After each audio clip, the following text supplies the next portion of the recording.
Yeah, make a grand. Ready for combat. At the helm, never break and I never bend. Nether realm, give and take, never let them win. Never ran, never will, this is in my skin. In my blood, for the love, this will never end. 11 years, lost peers, I can recommend. When death's knocking at the door, never let them in. Through the breaks, through the bruises, and through the cracks. Do your worst, do the work, swear I'm coming back. Through the dirt, universe bow when I spit a rap. Fatality on every track, it's a rap. Anytime, any space, stay ready for any attack.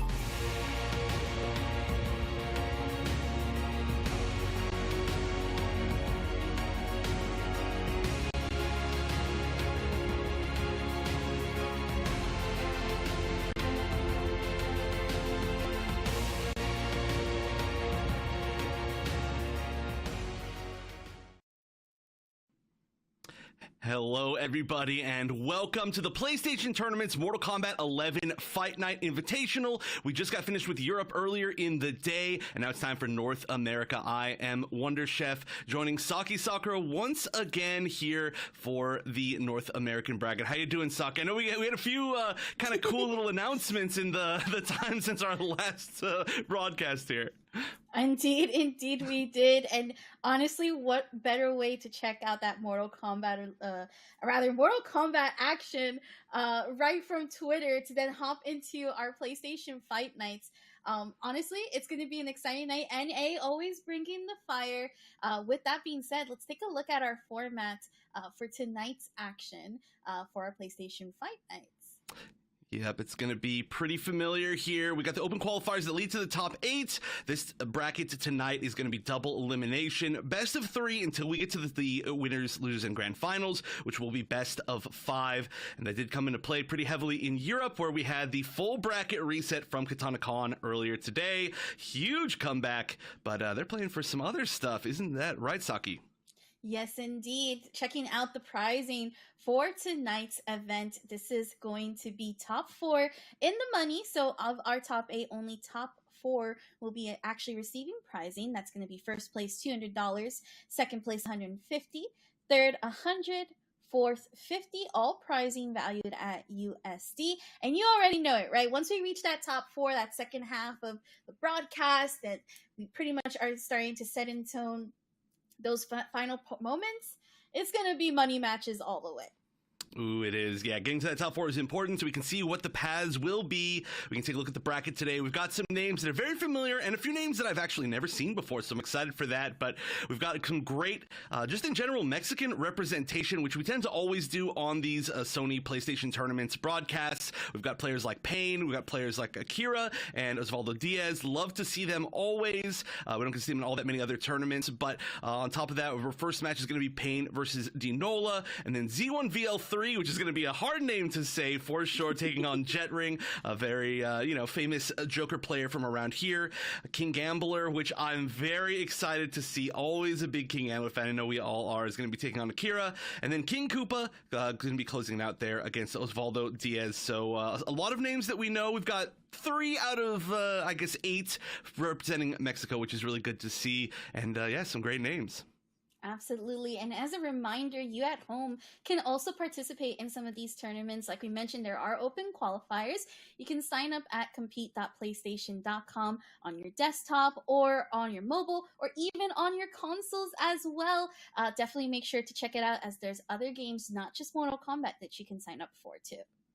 And if you want to just even hang out and find other players that are not really that competitive, and you want to just find some players who like the same games as you, or if you want to try to find players to compete with, go to the Discord. It is new, and you can join up, find players that play like-minded games, or they sometimes do play together sessions where anybody can join up. Sometimes they'll do some interviews within the voice channels, etc. It's just a great place to hang out, and I know a lot of the players that are here today are going to be in there as well. So be sure to check that out, as well as going to compete.playstation.com. It's kind of the whole PlayStation tournaments experience because they're bringing a lot to the table right now, including, of course, the tournament that we've got going on today, which is going to be a good one. You mentioned that North America never disappoints, and I agree, especially with some of the players that we get to see here. We saw a lot of, I would say a little bit more like, patient zoning play with some characters like Cetrion in Europe, but I think that we are going to see pretty much none of those today. In fact, we're going to be starting off with a pretty close range match, especially starting off with Jet Ring's match, I know, and that is going to be up against the player whose name, I swear, it's like a code. I'm constantly going to forget this. Z1VL3. I'm going to have to figure out like a little cheat code here, but Frost, that would be really cool. This is one of the players that I'm not as familiar with. I think neither of us are too familiar, but that's kind of the cool thing about these tournaments, right, is seeing new players. Yep. Absolutely. 42 and from Idaho, which is awesome to see too, because that's honestly one of the more veteran players too, right? Been obviously interested in just the competition. So definitely going to be exciting to see how a player like Z1 level 3 will be playing with that Frost. And then of course their opponent, also not just a very good Joker player, probably everyone's favorite Mr. J. It is going to be Jet Ring, commentator to player to player to commentator. It is a pretty cool thing to show off and say, you're losing to commentators out here? I don't know. We kind of spicy out there. New Jersey, 27 years old. You can follow Jet Ring on their Twitter at Jet Ring, as well as on their Twitch, JetRing_. Oh, this is going to be exciting because this Jet Ring plays a Joker, Wonder Chef, that is the Boing Joker. Okay, so this is I wouldn't necessarily say it's upgraded Joker because there's not really that like scariness that you see from like Cabal and from Jackie when we see them leap, but it definitely is one of those things where if you're not good at that matchup and you're not stopping Joker from actually leaping, it is a very, very not fun time for sure. It is, and it can be tough to control that as well, just given the kind of like priority and range of all the weapon normals and having to deal with like certain jump-ins. So you do have to have for sure some answers. Now, if we really are going to see the Frost does have some really great anti-air options, and the upwards angled head projectile is going to be really good at controlling the leap. But I just like Boing in general because a lot of the time, honestly, it's used like you mentioned, not as much in the I'm going to just jump all over you and pressure you and deal with that, but like for example, especially with Jet Ring, we end up seeing like a lot of, I guess you could say like defensive boings, like to get out of situations, like block string into boing to go full screen over somebody to get out of the corner. We see it used sometimes like even kind of to help with like an air-to-air type situation. It's just a really cool move. Oh, the biggest one for me too is a lot of times you only get Oki off of certain setups if you have boing, because you do manage to kind of get like a meaty jump in and then you get like strike throw or whatnot. So I do like boing a lot. We'll see if that ends up being exactly the pick, and we'll see if we get the Frost. Looks like we're highlighting over Liu Kang, but honestly, again, a new player to me. I'm excited for whatever pick the pick is. Absolutely, I'm excited as well too. And you mentioned something too about how Jet Ring's playing, especially using Boing for like defensive options as well as aggressive options too. I think one of the things that we really it's a RoboCop. Let's go. Ooh, I'm a big RoboCop fan. I think RoboCop, it's up in the air, but there's a good chance that RoboCop, the original, is my favorite movie of all time. I love the fact that RoboCop was in the game, and I feel like I haven't gotten to see as much RoboCop recently, but we are just looking at the moves. We got the Cheval Trap, and then we have, Kapow and Boing. That's such a classic Jet Ring move set. It feels like you very rarely go without Kapow, and then, like you mentioned, Boing is just such like a classic Jet Ring thing. And we're just going to go ahead, skip those intros, and hop right into the game plan. Now, this is kind of keeping in mind, too, that there are some good anti-air options that RoboCop has available to him. Let's see if Z1 level 3 is able to get out of this corner. There goes that down one check. Not going to have the flamethrower accessible to be able to actually lead with a reset. Ooh, yeah. So, normally we don't see too many raw boings in, but this is one of those matchups where it's like, it's definitely an option, right? It's definitely at the very minimum a threat. And right here, situations like this are actually where you can use it for Oki. We saw Jet Ring start off with that, actually, landing like a far range, like Jack-in-the-Box hit, and then using the boing to get in, and there we go. Yeah, this is so good for this particular matchup. You just have to have an answer for the projectiles. That's going to be round number one. And Jet Ring's going to end with a little bit of a stage advantage as well. Yeah, this is a great position for Jetring as far as keeping Z1 level 3 in the corner, not letting that mid pistol really get in the way of trying to advance, actually playing really nicely and patiently. Also notice too that even though those spike traps are getting set down, there's not doing a lot of much value in those positioning there for Z1 level 3. And here we go again, the Boing actually catching Z1 level 3 off guard, and this is a full punish that Jetring's just able to use with 1 bar of meter practically. And there's that punish off of the crushing blow.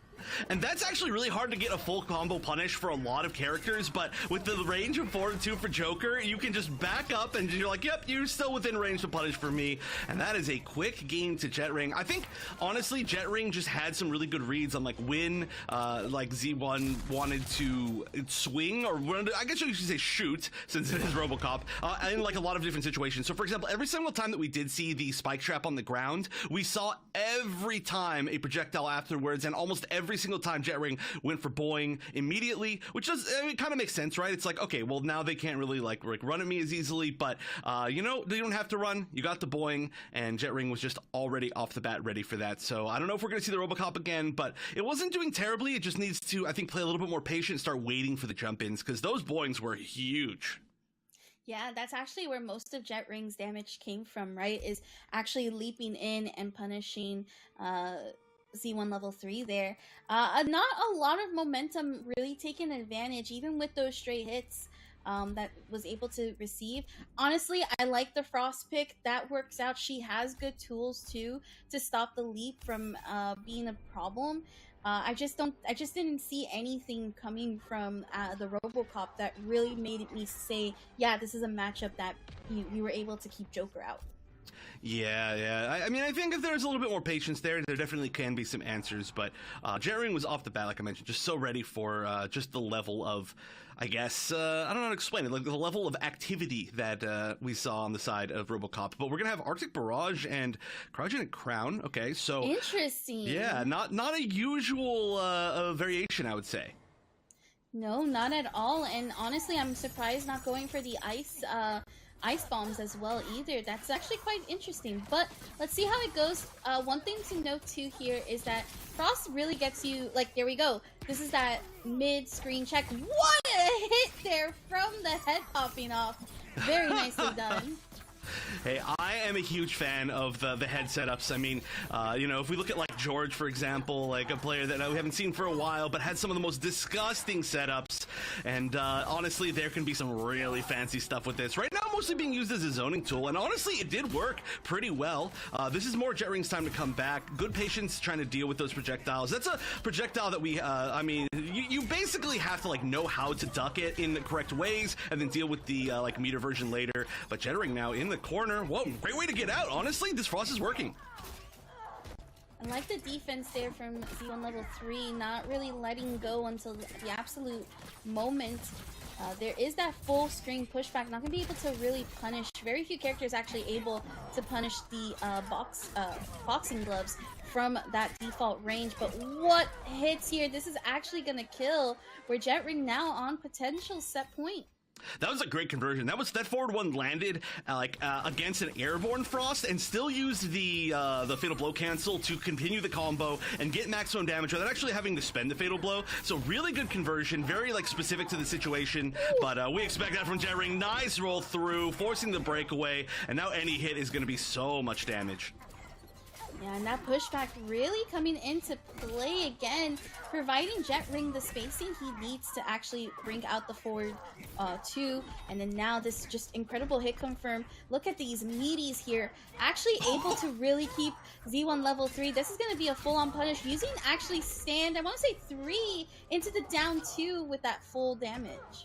Yeah, that's one of the nicest things about the, I guess that as a start, anything with the boxing gloves, is that you always get the down 2, you get the optimal follow-up, and if they break away, you're still just basically getting a down 2. So there's no way to get out of that. Great stuff from Jetring. Honestly, I wish that we got to see the Frost some more. The RoboCop didn't seem like it was quite working. The Frost was working really well, and then just kind of got Joker pressured, which doesn't happen. But the lead in the first round of the Frost game was pretty significant, so I would have loved to see it more. There is still, of course, a lower bracket bracket for this tournament. It's double elimination, so we're not going to say goodbye to them yet. But Jet Ring, probably I would say within the favorites to make at least top 3 today, just based on their recent, or I don't even want to say recent, just their past history of results. That's a tough first match, and we do expect them to move on pretty far.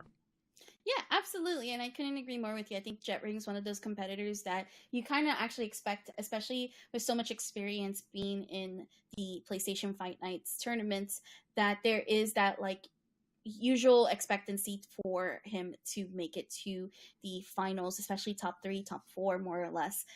But of course, not a bad job. I agree with you. I wish I could have seen that Frost just a little bit more. One thing that you have to remember, especially when you're entering tournaments as both players, just both new and experienced, when these matches are best of 2, best of 3, it is a very not fun time, right? Those are really like 2 games, 3 at most that you're working with.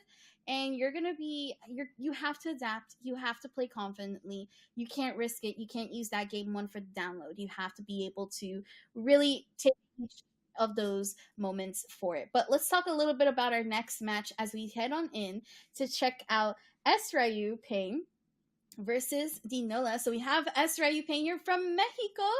Bienvenidos, mi gente. Of course, 23. Twitter, you can actually follow them at SRU_Payne FZ. And of course, same thing for their Twitch. I always say Shry Ryu because I feel like that's what he means to say, but I'm going to try my hardest to say SRU Payne this time. We've been watching Payne for a long time, and I think that at one point there probably was like a team that was called Shry Ryu, and then they shortened it to SRU, because I think there were some other players that were like SRU_blank, and then we eventually figured out that wasn't the tag, that wasn't like, Payne's name. Payne's name is Payne, and that was like a pre-tag, so we were trying to figure it all out. It's taken a long time, but yeah, that's definitely what it's going to stand for, I would have to assume. However, that's probably not the character pick we're going to see. We might see the Cabal, which we actually didn't get a chance to see in Europe, which is pretty surprising. But on the other side, we are going to go and see Dinola, who's another name that I am not as familiar with. This is one of the only 2 players. We did just see actually quite a great showing from a character and a variation of the character in that last set that we don't usually get a chance to see. So I'm excited what we're going to see from Dinola. We'll see what character it actually ends up being. Like, for example, the Robocop was certainly something that I didn't expect. We didn't know that they were interested in Frost, but this time around, maybe the Liu Kang. We will see. I'm just always excited to see new players, honestly. Especially, you have to qualify here, right? You have to qualify and make it here. It's not like it's just like a random that has appeared out of nowhere. It's like you have to actually make it. So clearly, everybody deserves to be here. Absolutely. And a little bit about Dinola, just that underdog potential, right? You're one of the not well-known players in this bracket, which is not something to be ashamed of. If anything, use that to your advantage. I always love when people tell me, listen, Saki, nobody knows you. You got this. Just like go in and surprise them. Because if anything, they're going to think that you're not understanding what's happening in these matches, and then that's when you catch them off guard. And that's really where it gets really exciting, especially seeing these new faces on these tournaments. It's like, hey, I exist. What's up? Let's get these hands.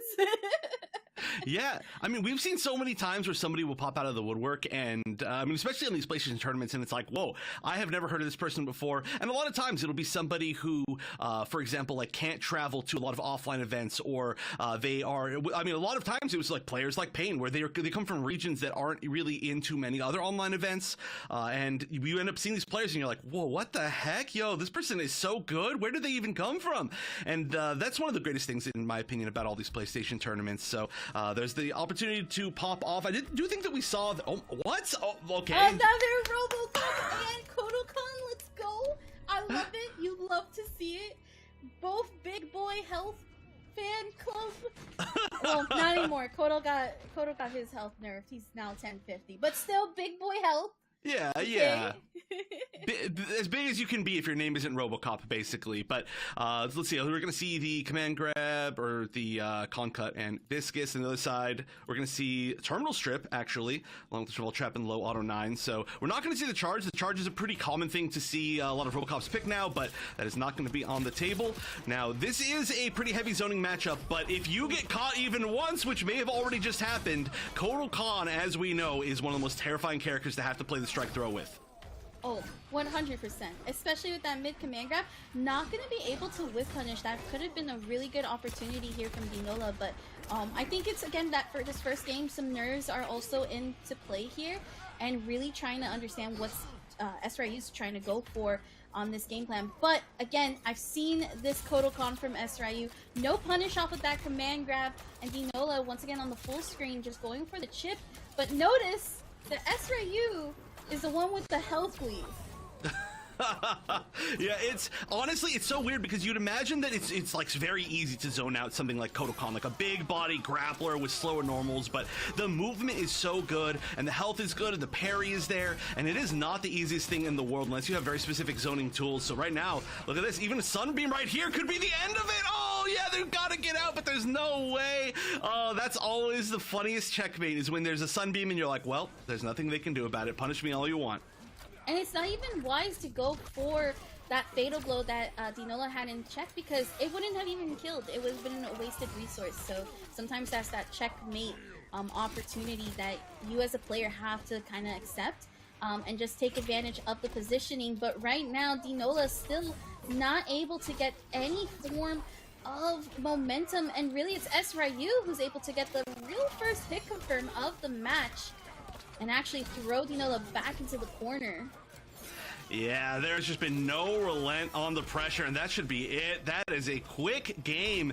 The zoning was happening, but it just wasn't enough, and it is hard. It is hard as well to get that entire lead and hold on to it when there's so much life on the side of Kotal, and you're just like one good read away from getting, you know, like jump one, which is the long arm of the law still, and that is, you know, like that, or forward two. Like, there's just so many threats from so many different ranges here. You have to pick everything so well, and you have to play so patient. And a lot of the time you honestly, as RoboCop, just even need to just respect the ranges and wait for something to happen and then choose the right option defensively. But that's unfortunately not exactly what we saw. I mean, I did like you mentioned before, when the Sunbeam came out, you could fatal blow and really hope that you survive through that amount of damage, and then you can finish off basically the match. But also just jumping over was really smart, and this is another pick that I didn't expect. We saw a little bit of it from Macran earlier in EU, but Scarlet. Okay, I'm liking some of these picks. And this is one of the things that I think we were talking about a little bit earlier, right? Between the difference of EU and NA. NA has already had their taste of like these upper echelon of characters. And so right now when we see them in like these tournaments, they're really bringing out characters that you don't necessarily see often, right? And also I despise this skin for Scarlet. I am not a bug person. It is gross. It is very gross, but I appreciate it, if that makes sense. But yeah, it definitely grosses me out too. It kind of just looks like it doesn't have skin. But this was also a really weird variation, a side note, of the Scarlet. It had like the Crimson Shield, I believe that's the name of it. But we got to see some unique different things. So far the damage is starting to stay a little bit even. Scarlet can definitely challenge this mid-range, and ooh, that's a great fatal blow. That's going to be a ton of damage over time from that. And this corner pressure is going to continue. Nice air-to-air as well. The Scarlet looking way more in control, but now is the one in the corner. That's pretty scary. Yeah, it looks like this is definitely catching SRIU off guard. Not going to get the hit confirm off of it.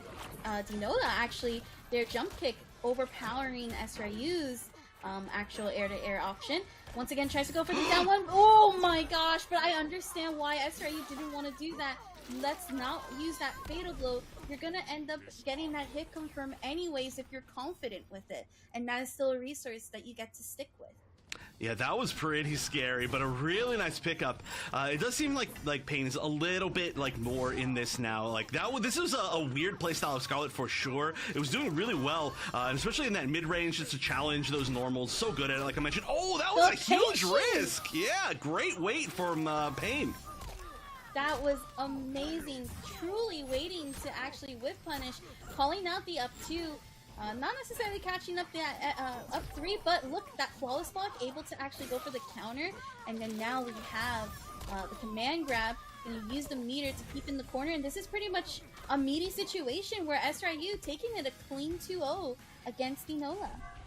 Yeah, that might have even been another one of those God Ray situations. The Sunbeam might have been enough, but very nice. That was a good adaptation. The Scarlet was coming out the gate really strong, but I actually kind of feel like the variation from that Scarlet was not exactly, I don't know, utilized to its full potential. I'm really curious as to what situations some of those are used. Like, we had Red Rain in there, which is one move that you tend to set up a little bit more in the zoning game, which we did see the opportunity to, but it didn't end up happening. Regardless, the Scarlet play was really good. It really caught Pain off guard for sure by a lot, but not going to quite be enough. Once again, though, this is a double elimination bracket, so we can see now where these players that we've already seen go down will be landing in the lower bracket as we take a look at this bracket, and we can see which of these players, which now, of course, will be Pain and Jet Ring, will be moving forward. So these players actually are just going to match up 1-for-1 with each other, as we're going to see now who will be joining them down in the lower bracket or up in the upper bracket.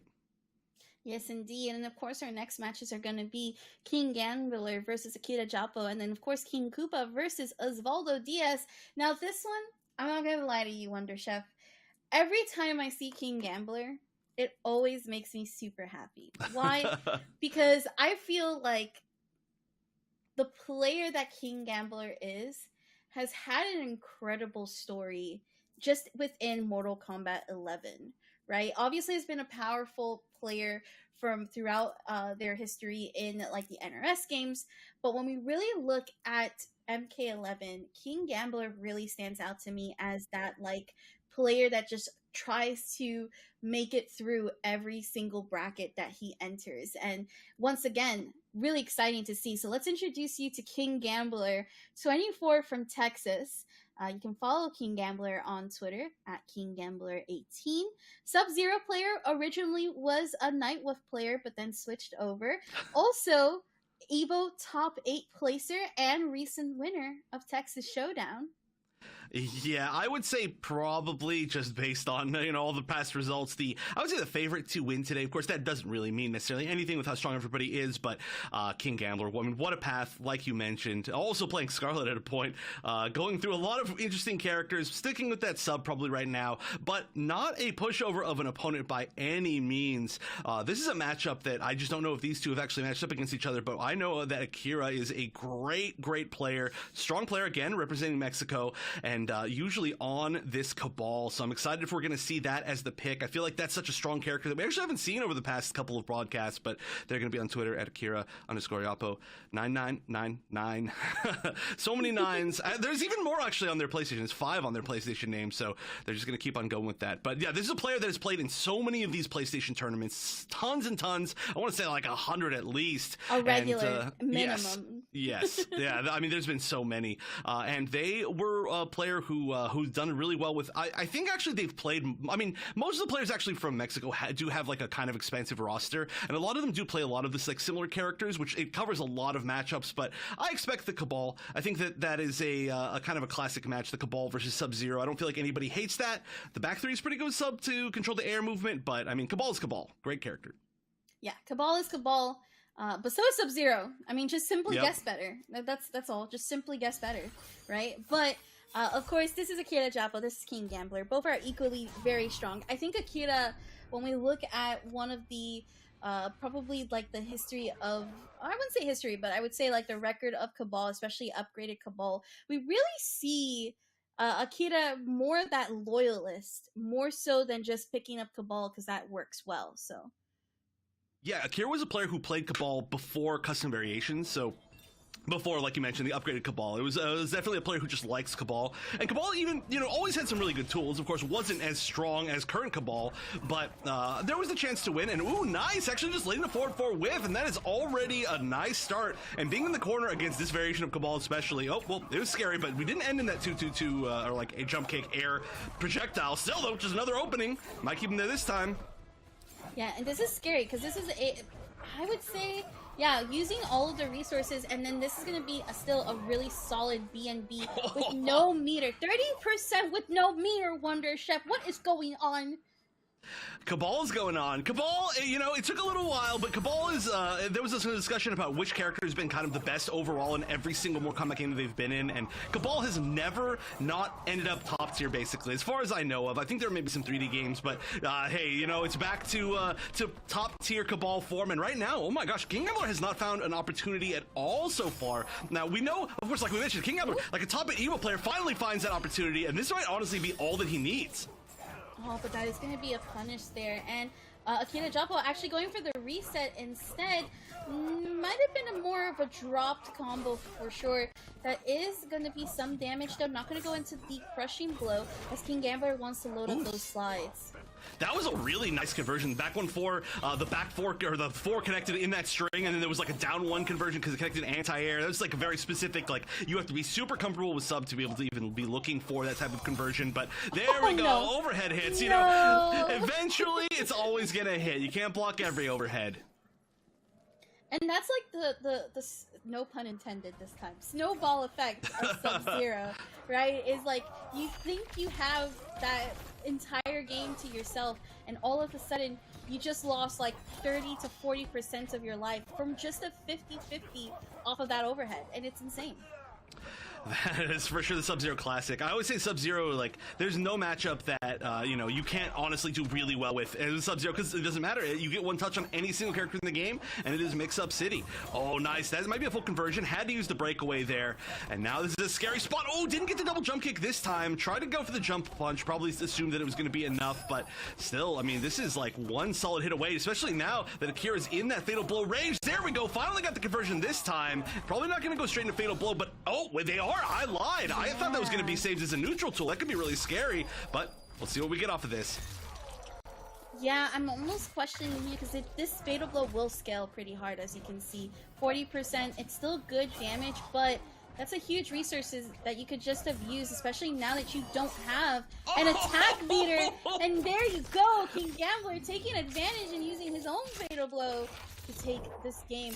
See, that's the thing. That is where you have to be a little bit careful, and this is where I kind of didn't agree with that Fatal Blow hit confirm from Akira Joppo. You don't really have that resource to fully finish out the round effectively, because you're already seeing that King Gambler is paying attention now to how you're playing. He's fully adjusting, and that is one thing that you have to do with these first two matches.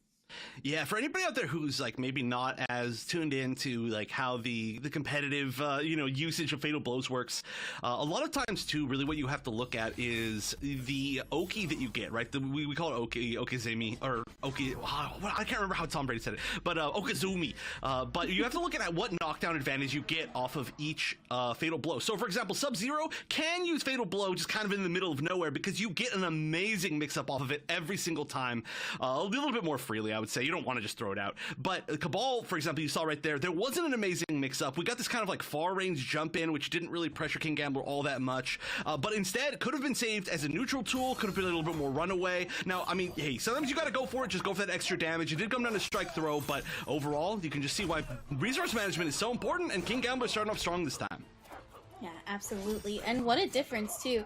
Oh, but the jump back into the leap with that jump one, able to catch King Gambler in the middle of the string. See if King Gambler can get out of this corner. Is a pretty successful somewhat. Still getting pushed back. Oh, yeah, that was a nice little side switch right there, just to make sure that you still have the corner. But King Gambler has really found all the moments to swing this time, and immediately going for the question, well, it's not quite enough. This is potentially Chip's situation. There's only, well, actually 0 bars of defense for Gambler. Just kidding. It was plenty for Akira. Just didn't choose to break away. Still, though, I just feel like the defensive situations have been so good for Gambler. Just knowing exactly when to jab back, when to air, exactly like that. Yeah, you love to see it. You never really see an air-to-air where it leads into that down one confirmation. That was so solid, and it's partly because of Sub-Zero's 6-frame down one, so it's a very fast move.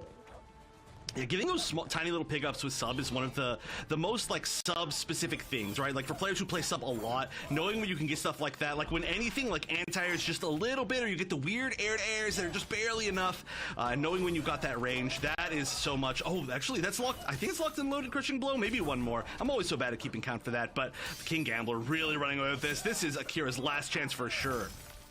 Yep, this is indeed, this might be it.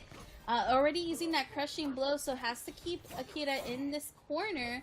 Can definitely do it, right? This is a good character with some really nice, solid anti-air moves, rather. But there goes that overhead. Not going to be able to hit, but the tech into the down 2 anti-air. Not just the down two anti-air, a dash up down two to catch those like kind of big jumps. I mean, that's like a player-to-player read that is so strong from King Gambler. That is the Evo top 8 level skill right there. That was, so we saw so many times Akira doing these kind of like big neutral jumps or forward jumps, preemptively throwing out a jump kick just to kind of see if it air to airs, and if it doesn't, then you cancel the jump kick, you whiff cancel it into that air gas blast or whatever it's technically called, the air dash. And we saw that King Gambler was like, okay, I know exactly what you're gonna do in this situation. It's been your safe go-to to get out of pressure every single time. So I'm gonna dash up and down two, and that was perfect. And even if they didn't kill, that was such a high down two that there would have been a combo afterwards for sure. So that is, like I said, Evo top 8 level skill from Gambler. Looked like it maybe took him a little bit of time to wake up after that first game, right? That was looking a little rough, but I think this is already immediately that pro level Gambler.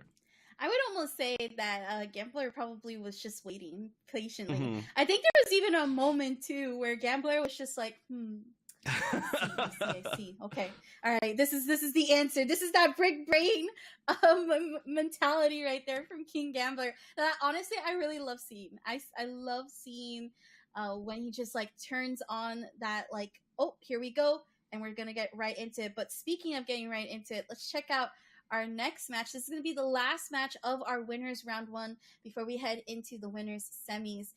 Up first is King Koopa, another regular here on the PlayStation Fight Nights. Has seen them a couple of times. Plays Kung Lao and from Rhode Island.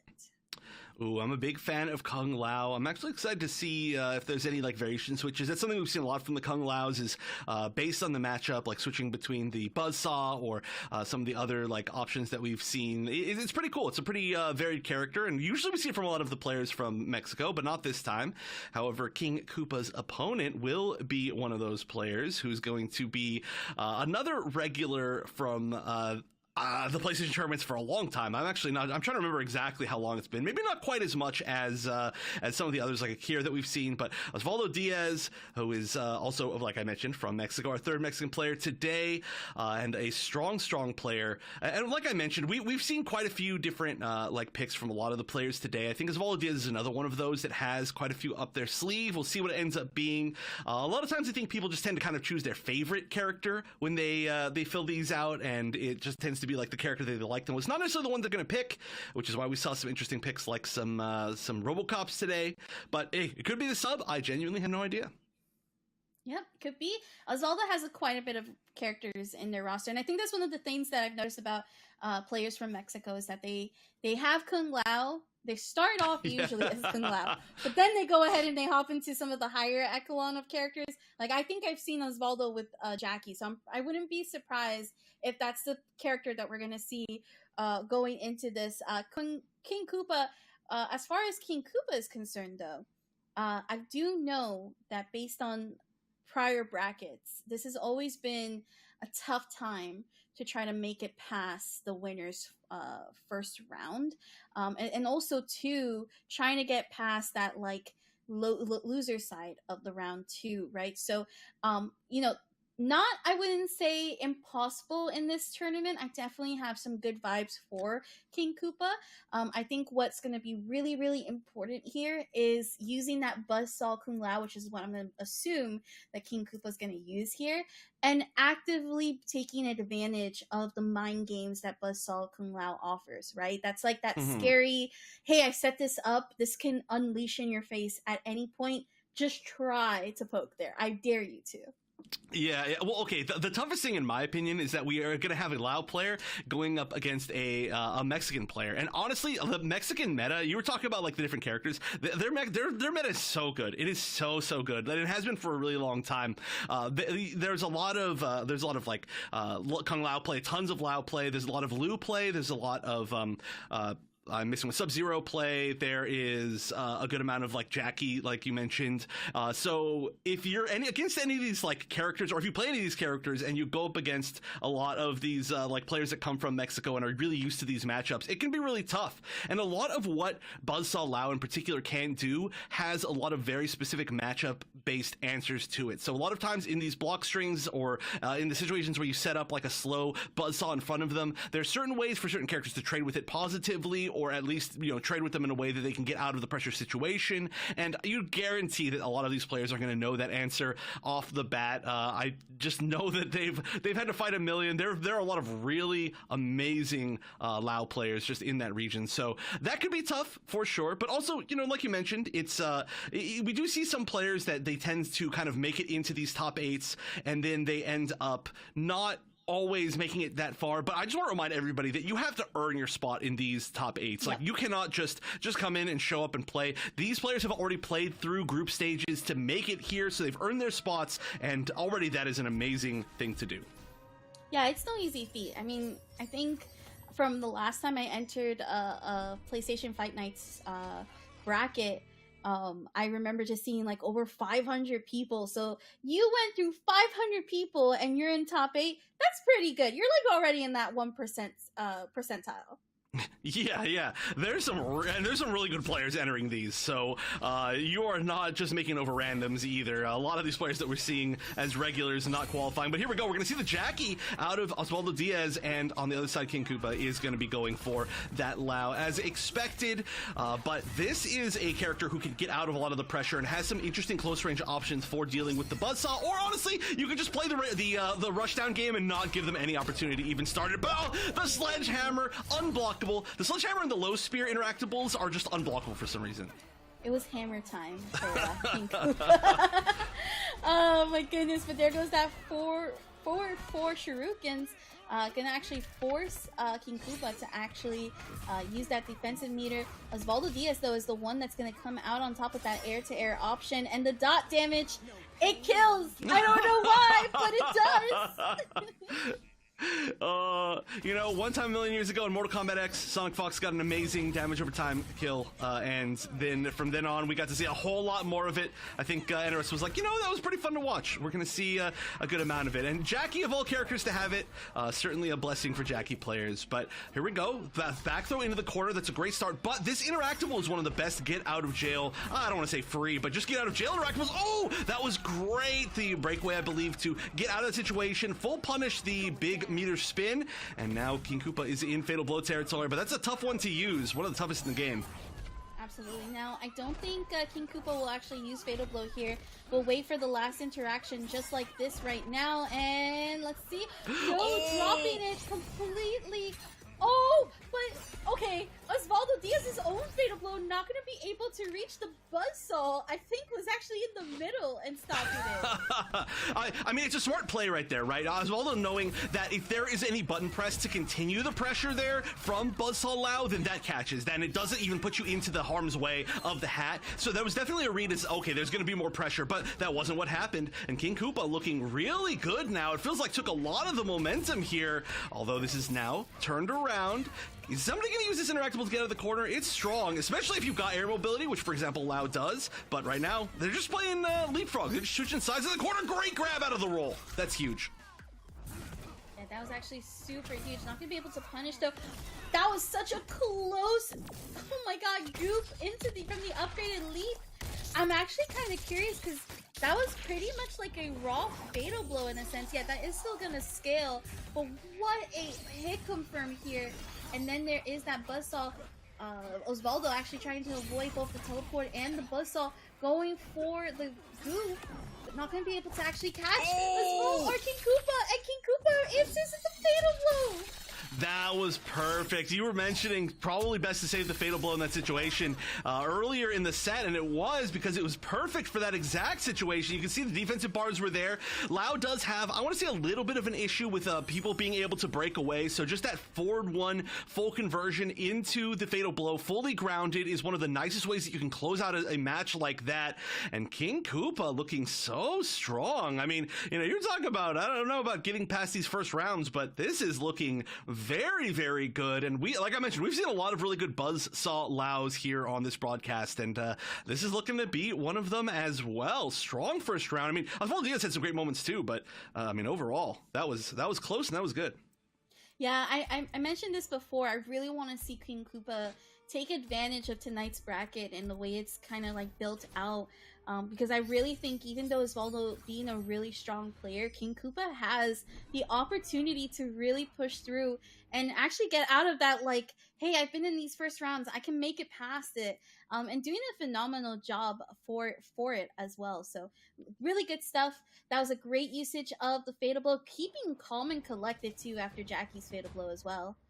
Yeah, there were some scary situations too. Like that was a dropped kill confirm earlier in that round, and it just looked like King Koopa stayed solid. But unfortunately, sometimes the round starts and Jackie just gets a solid hit, and half of your life is gone, and that's exactly what was. Oh no! Oh, I think that maybe was an attempt to low, assuming that the jump punch was going to go over, and just ended up getting like a standing 3 instead. That's a lot of damage accidentally left on the table. Sometimes those jump over situations are ambiguous; you don't know which way to go.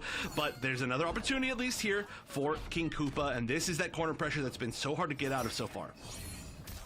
Yes, indeed. And there goes that buzzsaw coming in handy, actually catching Osvaldo Diaz from trying to jump out of this corner, but that extra goop allowing Osvaldo to punish King Koopa's attempt on the anti-air. There goes this pressure, and once again, plus frames for Osvaldo Diaz and pretty much chip territory, especially with that dot damage. Yeah. Chip territory is just a whole nother world against Jackie Briggs. Sometimes it's like chip territory means you just guaranteed lose if you're already blocking, even if you have a little bit more life than you would think a character could normally chip you for because of the goo. But nice throw. That is a good way to deal with somebody just trying to get over you. Just end up hitting the whiff punish, and back in the corner we go, spending the meter as well. There's no more deep or offensive bar on the side of King Koopa, so this pressure isn't as scary. We're also not going to see any big slow hats, which is another big deal for pressure, but just seems like King Koopa's in control, especially just holding on to this corner. Yeah, this the stagger pressure too is also phenomenal. I mean, many times I've seen Osvaldo get caught by the throw, but oh no, the whip down too, and that's going to allow Osvaldo Diaz to take back this corner and actually try to get in, but the breakaway option happening to prevent all the damage going, and no, there goes the Fatal Blow off of the breakaway, actually armor breaking and resetting all the damage, because this is definitely gonna kill. Yeah, I mean, hey, you had to attempt it, right? You had to try. That was going to connect anyway, even if there wasn't a breakaway. And honestly, the timing on that was super close to actually not connecting. It almost looked like a restood. That was so weird. So when you're down around, sometimes you just got to say, you know what? I know that this gets caught by the Fatal Blow. I know they're going to Fatal Blow anyway. I just got to try it in case they try something weird. They go for a second normal. It's one of those, like, you might as well go for an out, right, when you've got one. So not the worst call. Sometimes, you know, if you have, like, more rounds left and you're not going to lose, that is a bad call, but when you know it's GG anyway, might as well try to find that one random lucky way out of the checkmate. But this is a good set. We are having a really close back and forth between these two kind of like rushdown beasts here, and this is our first game 3 that we're seeing as far as this first early bracket, and very well earned from both. Nobody's giving up anything for free. Yeah, I'm actually really impressed by both of these players. They're adapting to each other, and honestly, game 3 I think is probably going to be the most hype, right? Because we're going to see them really try to like actually release every single thing that they have available in their kits to try to actually gain that win. Starting off with that back 2, but then the wake up 3, 2 interactions that we really hadn't seen the entire time, and now taking advantage of, okay, you're going to start off the round like this, I too will also be aggressive. And honestly, we almost could have seen the conversion off that up 3. When that up 3 lands as an anti-air, which it kind of looks like it's like intended for, you can get some weird conversions of forward 1 sometimes. Well, again, almost that situation. It's tough though. Sometimes you just want to try to take Oki. You don't want to like waste your advantage frames. But ooh, nice the grab with the extra damage over time on it and sending you that much closer to the edge. But it looks like Osvaldo Diaz choosing to play a lot more patient this time, a lot more of this full screen game. You can get some pretty good zoning from Buzzsaw, but you can also get some pretty good zoning out of this Jackie variant. Indeed. And right now, Osvaldo Diaz actually opening up King Koopa with that jump in as well, and then setting up the dot damage. Oh my gosh! The crushing blow at max distance, and that's gonna equal the round for Osvaldo and put Osvaldo on potential match point. Oh, but immediately jumping into the buzzsaw as an anti-air. Nice. Then the short hop overhead. That's an interesting option. We're seeing a lot of new options out of King Koopa as this set is going on. And I really love to see that from people. This should be a pretty big conversion as well. Yeah, or at least force out all the defensive bar. Are we going to go to a final round? Because right now we are working on a flawless from King Koopa. Tried to dash up, actually calling down and shimmying Osvaldo, but Osvaldo not actually eating the bait, but still getting grabbed here. Not going to be looking too good, as now it's both players are on potential set point. Ooh, this is a really close set. I'm really enjoying this one. Also, shoutouts to Default with the W. I think that's actually an amazing variation name, Default. But that is obviously not actually Default. All right, in the corner, nice. That back throw is huge. That's going to give a great corner opportunity. Forced the rollout, wasn't punished, attempted to be punished, but didn't get everything. They are going to be moving back towards center screen, so this corner pressure is not going to be as much, but look how much damage King Koopa's taking, standing in that goo during that pressure. That evened things up, even though there's been a few hits landed, and those short hop overheads working amazingly. Good defense, not gonna fall for the actual goop attack there. However, now King Koopa still has to kind of beat this health deficit. Now Fatal Blow is in place, so there is that to kind of take into consideration. You have those plus frames, the air to air, but not gonna be able to get any hit confirmation from it. And there we go, that jump in. Here we go. No! Actually going for the reset and getting the grab instead. Oh, so much patience. Oh, there again. Just needs one more hit. Oh, trying to no! The full conversion! The full air-to-air from the jump back into the dash up, the full dash up forward. One Fatal Blow just barely connecting. Oh, Osvaldo Diaz knew that King Koopa just needed that one more hit, knew that they wanted that dive kick. It's such a juicy option, but juicy enough. Wow, what a final moment. That was a great set. That was super well played by both. That might have been my favorite set I think that we've had today, both in North America and Europe. Both, I mean, amazing jobs, both these players. That was really good too. I agree with you. Ah, man, the dive kick could have worked, but it hit the goop. And that's where it worked out the best there for Osvaldo Diaz. Oh man, what a good match though. GG's to both players. Unfortunately, that does put King Koopa in the loser side of things, but it's not over yet, as he still can definitely make it out of this bracket and start the loser's path for sure. And then Osvaldo Diaz going to be moving forward. Let's take a look at this updated bracket so we can talk a little bit about our winner semis. So right now, with our winner semis set in stone, we have S. Ryu Pain versus Jet Ring, and then followed by King Gambler versus Osvaldo. We do have an update here from Z1 Level 3 versus Denola. This is going to be a 2-0 with Denola moving on. And then King Koopa versus Akira Japo. Another matchup that definitely is... Unfortunately, we can't see all of these matches, right? But it's going to be pretty good, too. Yeah, it will be for sure, especially if King Koopa keeps playing like that. That was a really, really nice one. But, yeah, we do have, of course, some players now up in this upper bracket that we are pretty used to seeing. They are some veterans of this tournament, or at the very minimum, I mean, you know, veterans of the tournament circuit in general, as we're going to be seeing King Gambler in a bit. But moving on and now, of course, to our first upper bracket match, we are going to see, like I mentioned, a lot of these players have played against each other quite a bit, and I do believe that this is going to start off with I'm getting confused because of which match order we played, but I think this is going to be Jet Ring going up against S. Ryu. That's right, S. Ryu Pain. So we are going to see, of course, the Joker come back out. I actually don't know if I've ever seen Jet Ring play any alternates, so that's one of the few players that I think I can just assume. Or is there one? Yeah, so Jet Ring actually was originally a Jackie main. Was up, I believe it was actually, it would have been upgraded Jackie before Customs came out, and then also has a Devora. I am very familiar with their Devora. Devora is a cool one. That actually kind of makes sense. There are some, for sure, some parallels to be drawn between Devora and Joker, just as far as like disjointed hitboxes and ranges on those particular normals, and using kind of like advanced setups with like projectiles that come out slowly and stuff like that. So I can definitely see that. But at least for now, I expect to see the Joker. I would love to see that. I'm a big fan of Devora, and we don't get to see all that much Devora, especially on here. But on the other side, the bigger bigger question is, of course, what is Pain going to be using, as Pain has a million characters. Looks like we are just going to be sticking mostly with the Kotal Khan today. Of course, Kotal Khan is always going to be a great pick.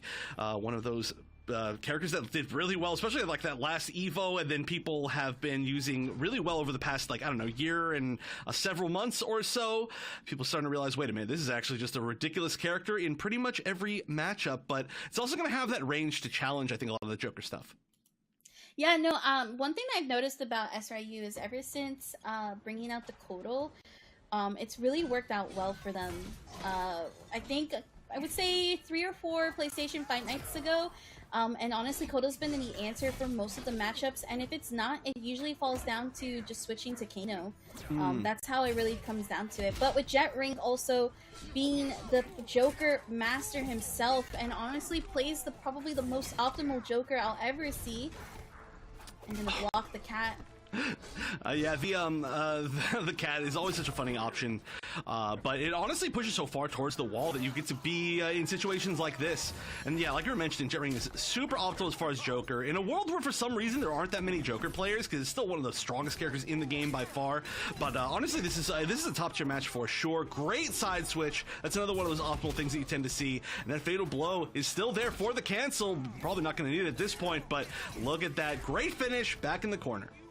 Didn't even need a meter, I think. Yeah. It's a crazy thing. I love when characters just don't need to use all of their resources to really bring out the most optimal BNBs and really seal out the deal. It shows that you understand your character and you know what to expect from them. Here we go. Actually punishing the forward 2 from SRU, whereas Jet Ring actually having to force the breakaway there. It's actually funny, you talk about meterless combos, you know, we get to see some from Joker because Joker has some like launchers that don't require stuff, and especially in the corner there's like combo extenders, and then we get to see meterless combos from Kotal because 3 hits from Kotal does as much as a normal character's combo a lot of the time. So hey, you don't always need to launch, but right now we can see just how much that damage tends to add up. Nice, I think there was some flawless blocks on there. It wasn't very much chip at all, but Jet Ring is in a tough spot, has to find a way out of this. We do know, of course, the fatal blow cancels can be gross as far as comebacks go. I like that Jet Ring's been able to consistently anti-air SRU's actual jump. That's been a big game plan here for SRU, and not being able to do so makes all the much more sense. And there goes the Joker!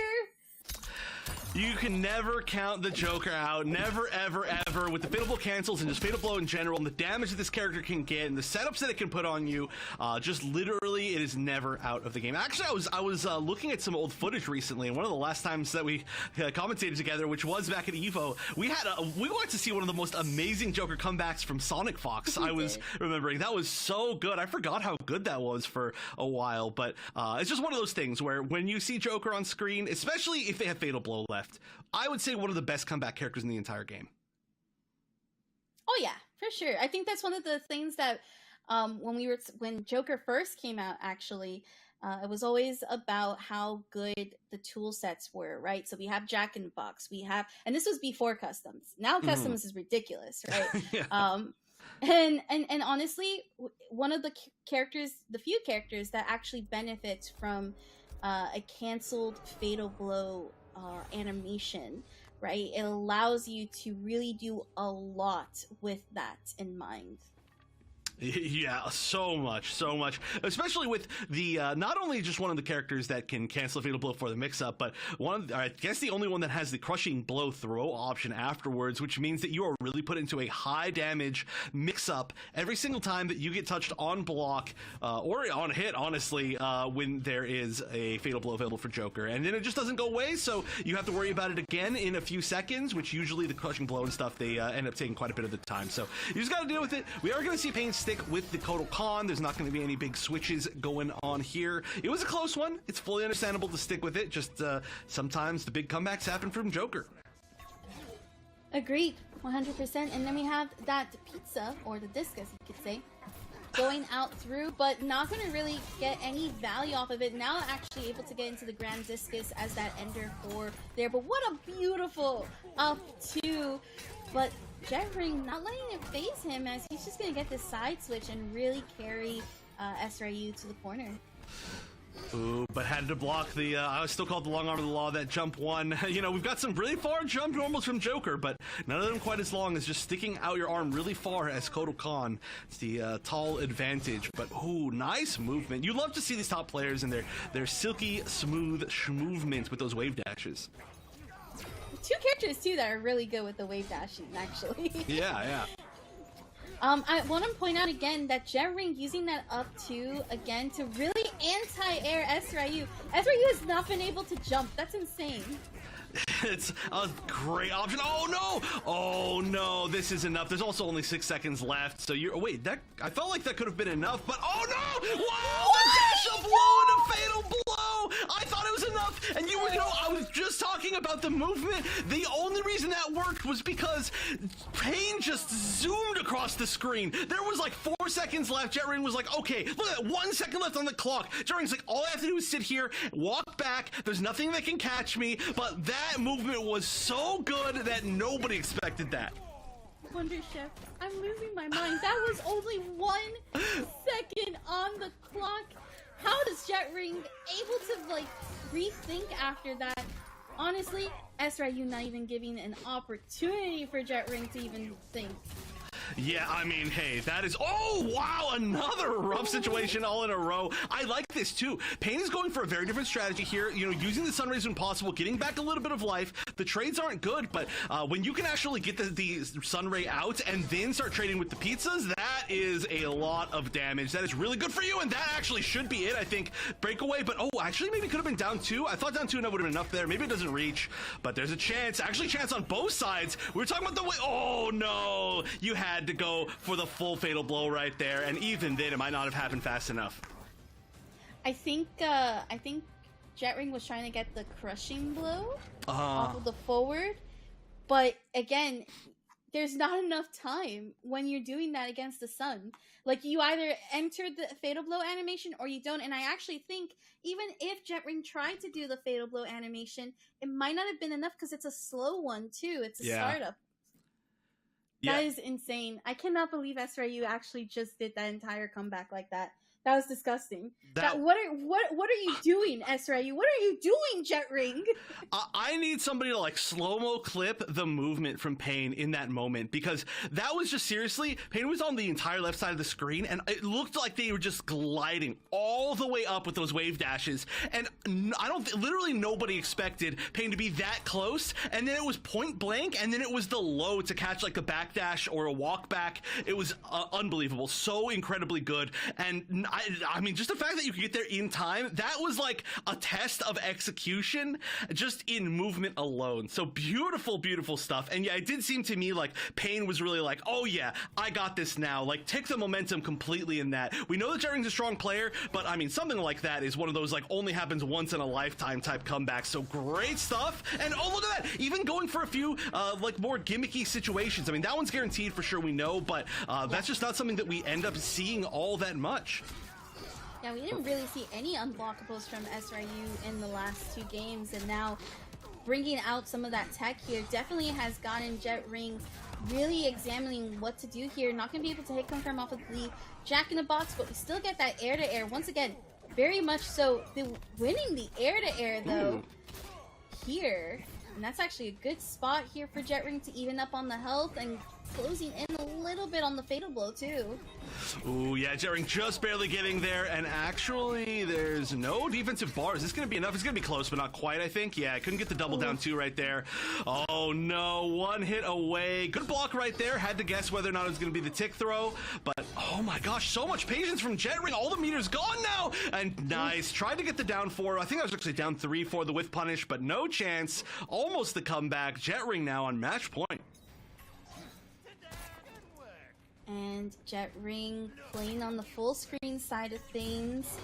I almost felt like Jet Ring told himself in that last interaction, don't press a button, just wait, just wait. And actually worked out really well too here. Jumps away, not going to be able to punish the empty jump, but does get the stand 4, which is actually really good because that pushed Esrayu back a little bit. Ooh, dash up, flawless block, the neutral jump landing. That was a really interesting option, but really good. Okay, finally gets that whiff punish on the boxing glove that we didn't get a chance to see before, and that is already a great start here. We're gonna get the damage buff. That's a great, yeah, you had to break away right there. That was going to be so much damage with that damage buff, but now you have no defense meter. You're in the corner. The tick throws are happening. Are we gonna see another final round here? This is very possible. Oh. Good decision here from Jetring to wake up with that down one. Definitely catching SRU off guard, but SRU still able to get it through. We're going into the final round of this game 3. Oh, you'll have to see it 2 games in a row, 2 sets in a row, I should say. We're going to final round of game 3, and these two, again, have earned it so well. We're starting off, though, command grab landing for Pain, and that's going to be the damage buff. It's going to be resetting kind of the neutral situation, which can be tough for Kotal against Joker. We're going to see a lot of patience. The damage buff is probably going to go away, but, oh, the crushing blow coming out late. Not spending any defensive bar, just allowing the damage to happen. That is a huge amount of life to lose, but, oh, the tick throw is punished. I like that Jetring allowed the first hit of the tick throw to actually hit there to avoid the actual throw. Able to actually punish, and Jetring forcing breakaway here. Now it's just a matter of trying to play this game of shimmying and opening up SRU, and that is it right here. Could be able to get it if with the proper amount of meter, and yes, Jetring able to survive against SRU's Kotal. Very nice. Coming back from, honestly, just the mental situation of having to deal with that comeback. But, you know, despite the fact that Pain did not win there, I think that was a moral victory, just being able to always save that clip for all eternity. That's one of those that I would be stuck in my hard drive forever, and every single time that somebody needs to, like, you know, say, like, hey, are you good at this game? I'd be like, hold on, let me show you this, because that was extremely well played. We have had some really good matches in a row here. I am really enjoying what North America has to offer. Very aggressive day as far as the characters that we're seeing, and some real pros at those particular characters. Good character variety too, right? We were seeing a lot of Cetrions on the EU side of things. Here we're seeing Kotals, we're seeing Cabals, we're seeing Frost, we saw Robocop, we saw Joker. We're seeing such just diversity in the characters, and this is something that we've been mentioning a little bit, especially if you're just tuning into the broadcast. NA has already kind of experienced what happens, right, with the top 5 characters and the meta. And they really strive to, like, discover what they can do more with some of these more intricate characters. So, like Cabal, like Kotal, like Joker, for example, right? Has been top 5 for a little bit, but not as advancedly used, especially with customs being thrown into the mix of things. So really good stuff from these players. That is going to lead into Jetring moving on into the winners finals, which is something we spoke about. We, you know, no stranger to that. Honestly, top 4, top 3 was where we expected to be. Now let's talk about the next match that can determine who's going to be his opponent. This is going to be King Gambler versus, I believe it is Osvaldo. Yeah. This is going to be a great one. I'm really excited that we've got King Gambler here today. You know, I didn't get to cast overall in my lifetime, and I think enough King Gambler matches. So this is a really cool like kind of player, just to be able to kind of see how they're playing with this Sub-Zero.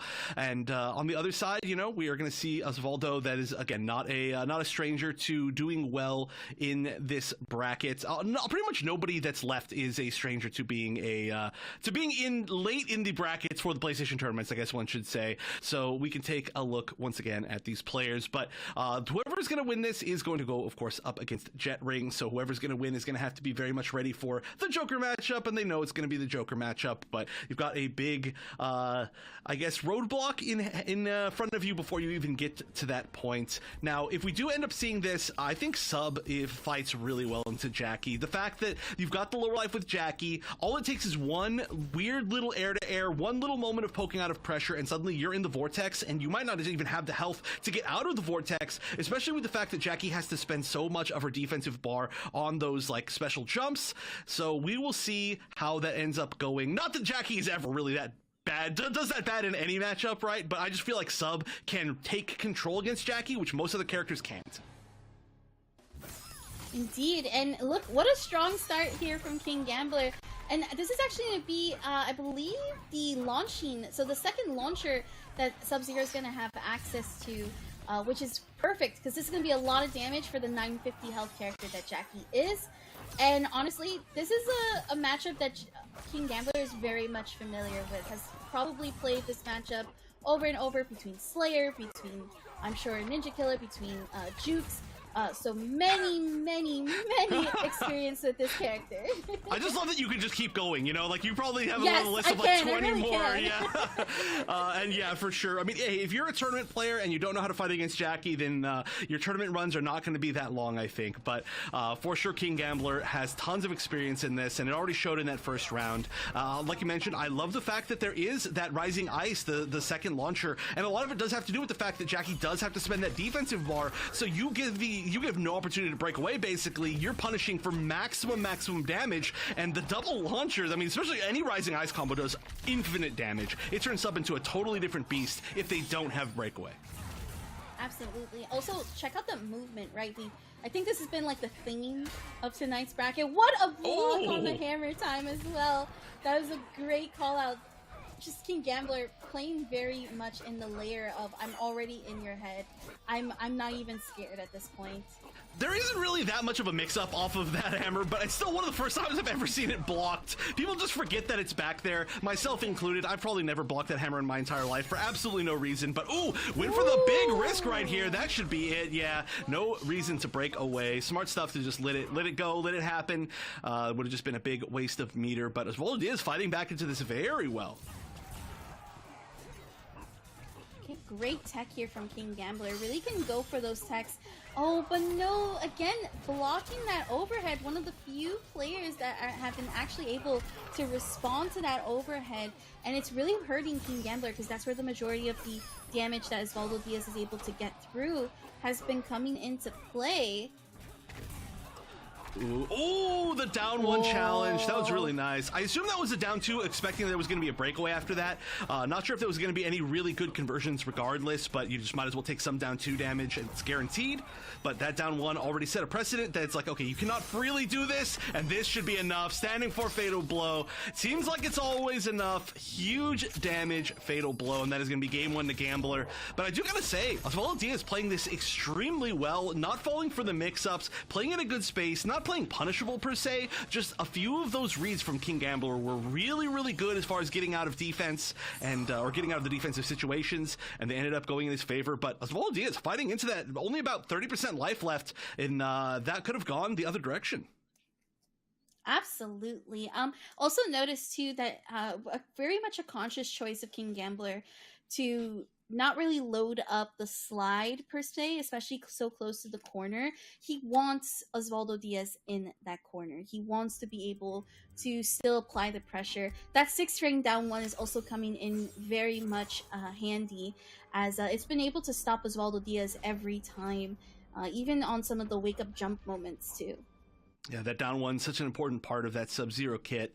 And the Rising Ice, again, I think it's such a smart choice. Super duper cool to see different options like that. I don't want to say surprised that we're seeing like forward twos not into Rising Ices, because there is deep freeze as well, but that could be a little bit of like a weird mix-up just to kind of see how prepared Osvaldo is for punishing that, because we have seen so many of these overheads blocked. But we'll see if we even see that many more overheads, because clearly Osvaldo is like just 100% waiting for them. I'd expect a few more lows at least. And then this is where I think one thing that we need to see a little bit more of from King Gambler is the conditioning on the low. Osvaldo Diaz is not really, well, I wouldn't say that it's been hard to open up. I'm actually saying that Osvaldo Diaz has the skills to do the 50-50. It just simply is better at that point. Yeah, I think it's fair. But right now, you know, there's no 50-50. The 50-50 here is, are you going to step on the goo, or are you going to not step on the goo? And either way, you lose, unfortunately.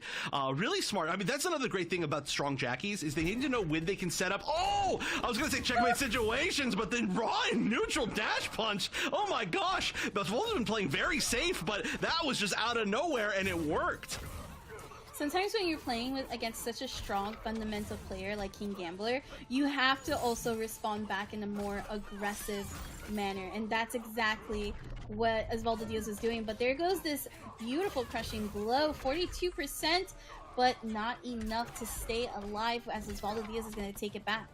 Yeah, exactly what you were saying. I just want to agree with that. These players have shown that they have like a really good amount of respect for each other. Both have shown that they have the answers for every single option that the other one is bringing, and so it's become this moment of like, okay, yeah, I get you're good, I'm good. We're both going to play in that way. And sometimes when that happens, the best thing you can do is use that as conditioning and say, yeah, we're both playing very safe, we're both playing very well, but also I'm just going to raw dash punch you in neutral because I know that you're exactly at crushing blow range. So that was a really smart option, because now for the rest of this set, as we're going to go into yet another game 3, there's going to always be that fear in King Gambler's mind of like, okay, this person, they're playing safe, but they're willing to do anything, and now I have to play double safe. And King Gambler, one of the best players in the entire world right currently, I would say. So this is kind of surprising to me how just much Osvaldo Diaz is bringing the heat in this matchup, but you love to see it. It would have been funnier if Osvaldo Diaz was playing Liu Kang. Then the pun would have been like perfect and on point. Aww. But instead, it's the goo. It's the goo that Osvaldo Diaz has available to him. But there we go. There goes that opening of the low and into the ice ball. And with that down to ender, there goes the overhead. You are not guessing correctly, at least. Oh yeah, and again it's gonna that's gonna be huge. Yeah, not gonna be able to get too much of anything right there. The down two didn't even actually connect, so that's actually kind of a big loss of damage, but didn't get the side switch, was actually a little bit more important right there. I like that attempt to bait an anti-air. That's again showing just a lot of respect, going for it again and getting so much damage out of the goop. Now this is not gonna be enough, but it's gonna be one mix-up away, probably setting up a goo on the ground. Is checkmate here after this, I believe, or not quite actually.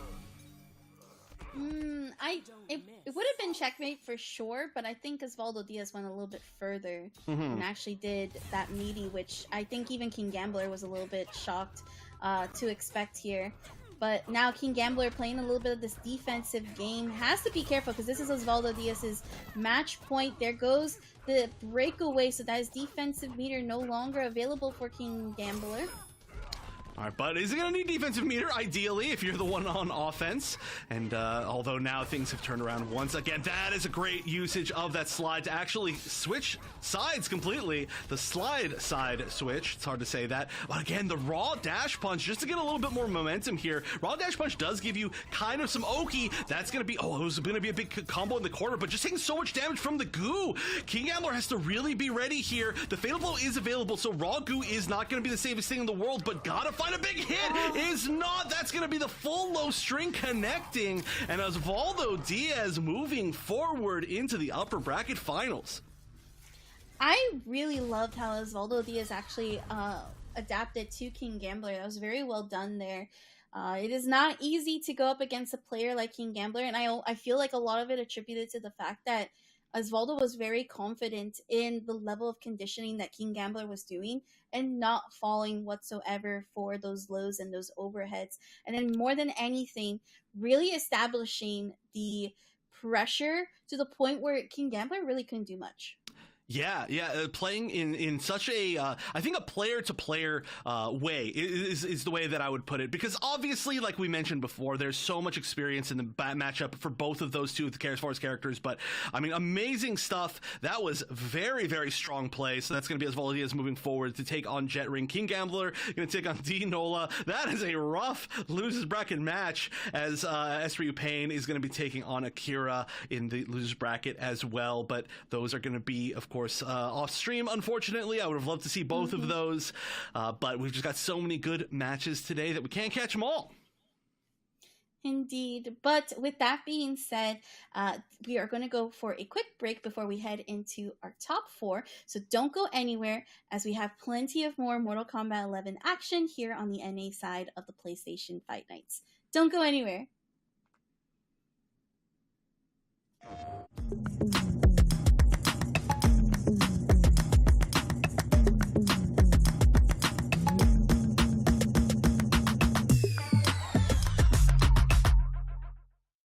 PlayStation.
PlayStation.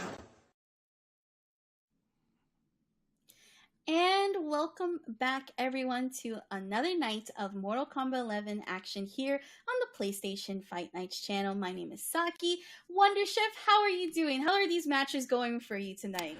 The NA has been awesome. We've had so many super close games. We've had some upsets. We've just had some great back and forths. Like there have been almost no like stomps at all. And we've also got to see some players that we're not as used to. We can actually take a look at the bracket to kind of see where things have gone so far. But way more game threes than I'm used to seeing in most brackets, and some really close round threes in game three, especially between some of these top players. But we are going to see that Akira, it looks like, is moving forward over Pain, and we'll be into our top four, and that's where the money starts, so that's huge. Then now King Gambler, live, is going to take it over D Nola, so that's going to be a great match. And now we get to see all of the rest of these top four on stream, so congrats to everybody left for being in the money. That's Jet Ring, Osvaldo Diaz, King Gambler, and Akira.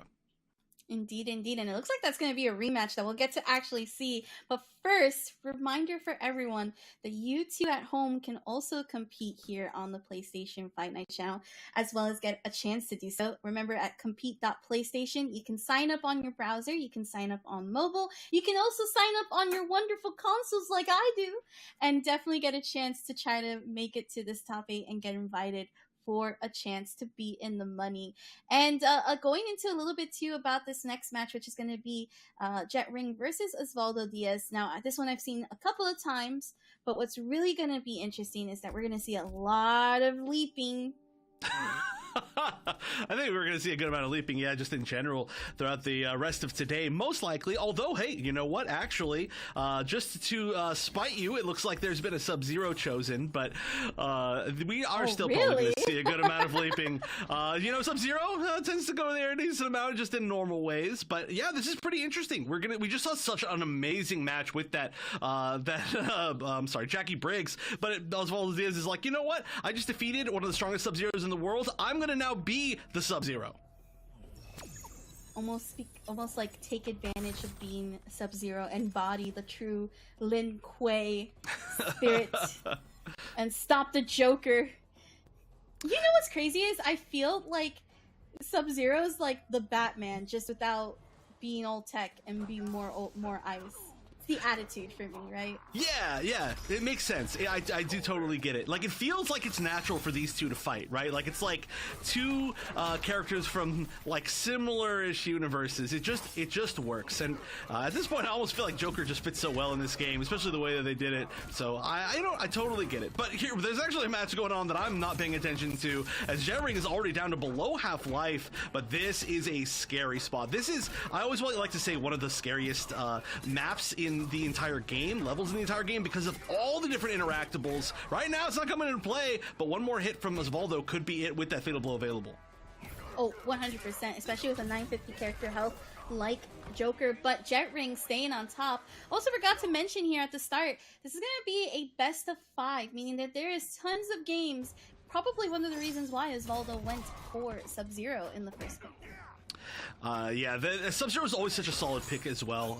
I mentioned earlier, I feel like it's one of those characters that never doesn't have a chance. That's a terrible double negative sentence, but it's true. There's just always a chance whenever you're Sub-Zero, because you can always, no matter what life, no matter what the situation, when the neutral, one freeze just like that, and it could be Vortex to death, especially like you mentioned against a low HP character like Joker. Indeed, and look at this snowball effect here from Osvaldo getting the overhead, and this is going to be pretty much checkmate for Osvaldo Diaz. I love that. That's like one of my favorite win taunts, because he just falls like Dracula. Yeah. Like, I arise. Yeah, it reminds me of some of like MK versus DC teleports, actually had the kind of similar animations. That's always a weird level of nostalgia to me, even though I was bad at that game.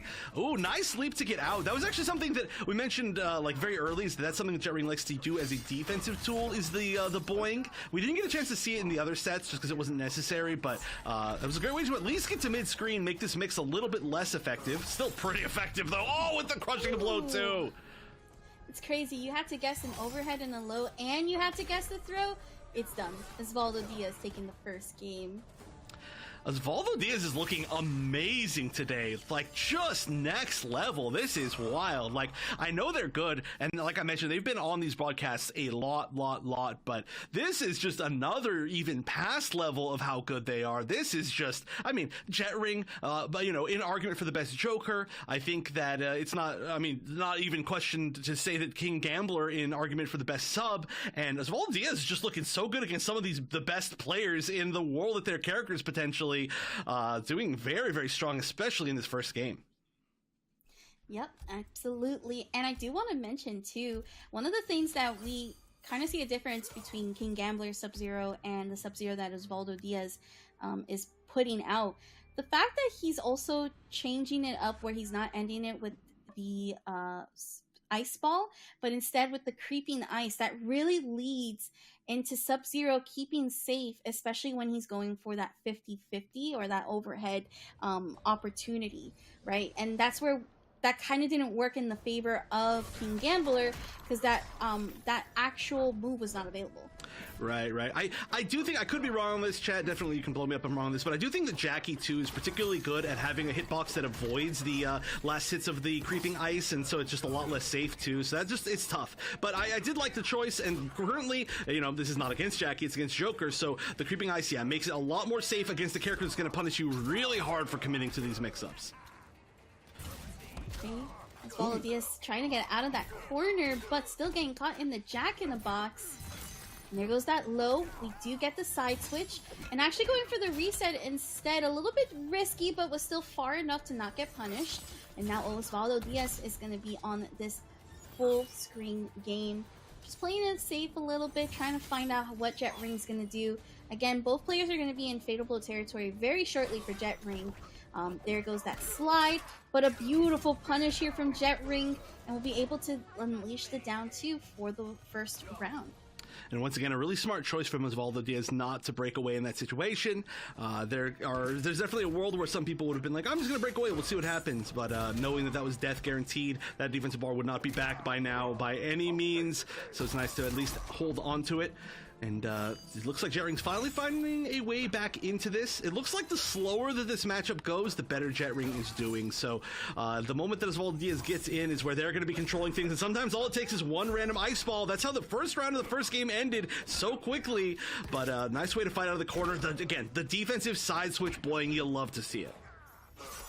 Absolutely. And there goes that side switch here for Osvaldo Diaz, but Jet Ring waking up with the down 2 and actually moving forward, getting the forward throw going. And now Osvaldo Diaz is on Fatal Blow territory. A little bit of a different type of match pace that we're seeing from Jet Ring. Slower, but more methodical. And there goes some of these openings. The overhead, and oh no! Oh, wait, but surprisingly went for 2-1 right there. Isn't standing 4 better? I guess it doesn't matter, right? It's probably killing regardless, but that was definitely, I don't know, just bugging me on that, but it's still amazing. That sometimes is all it takes, right? Another one of those characters you can literally never count out. I feel like actually this matchup is 2 of the best comeback characters in the entire game free, just as far as like, you can be at 1 pixel and all they need to do is get that one little hit, and them being low is oftentimes a huge, like, kind of like boon to their game plan. But Osvaldo Diaz taking advantage of that and already at lead in this third round.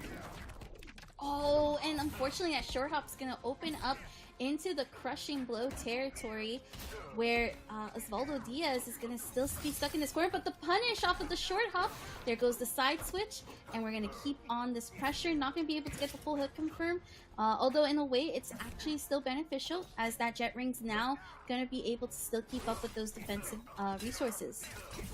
Ooh, the raw slide block. That is a big risk. I don't even know if that was intentional, but now we're going to see Osvaldo Diaz not having that fatal blow, and that's just, I mean, it was definitely worth spending it. Of course, you guarantee that win, but that is a lot more tough, and now you got to block the mix. Good choice, just blocking the actual meaty. Oh, the roll forward. It was a smart choice, but that hitbox is so good, and that overhead is going to do it. The 4-3, we haven't seen that all day, but a great option to close things out right there, as Jet Ring is going to tie things up.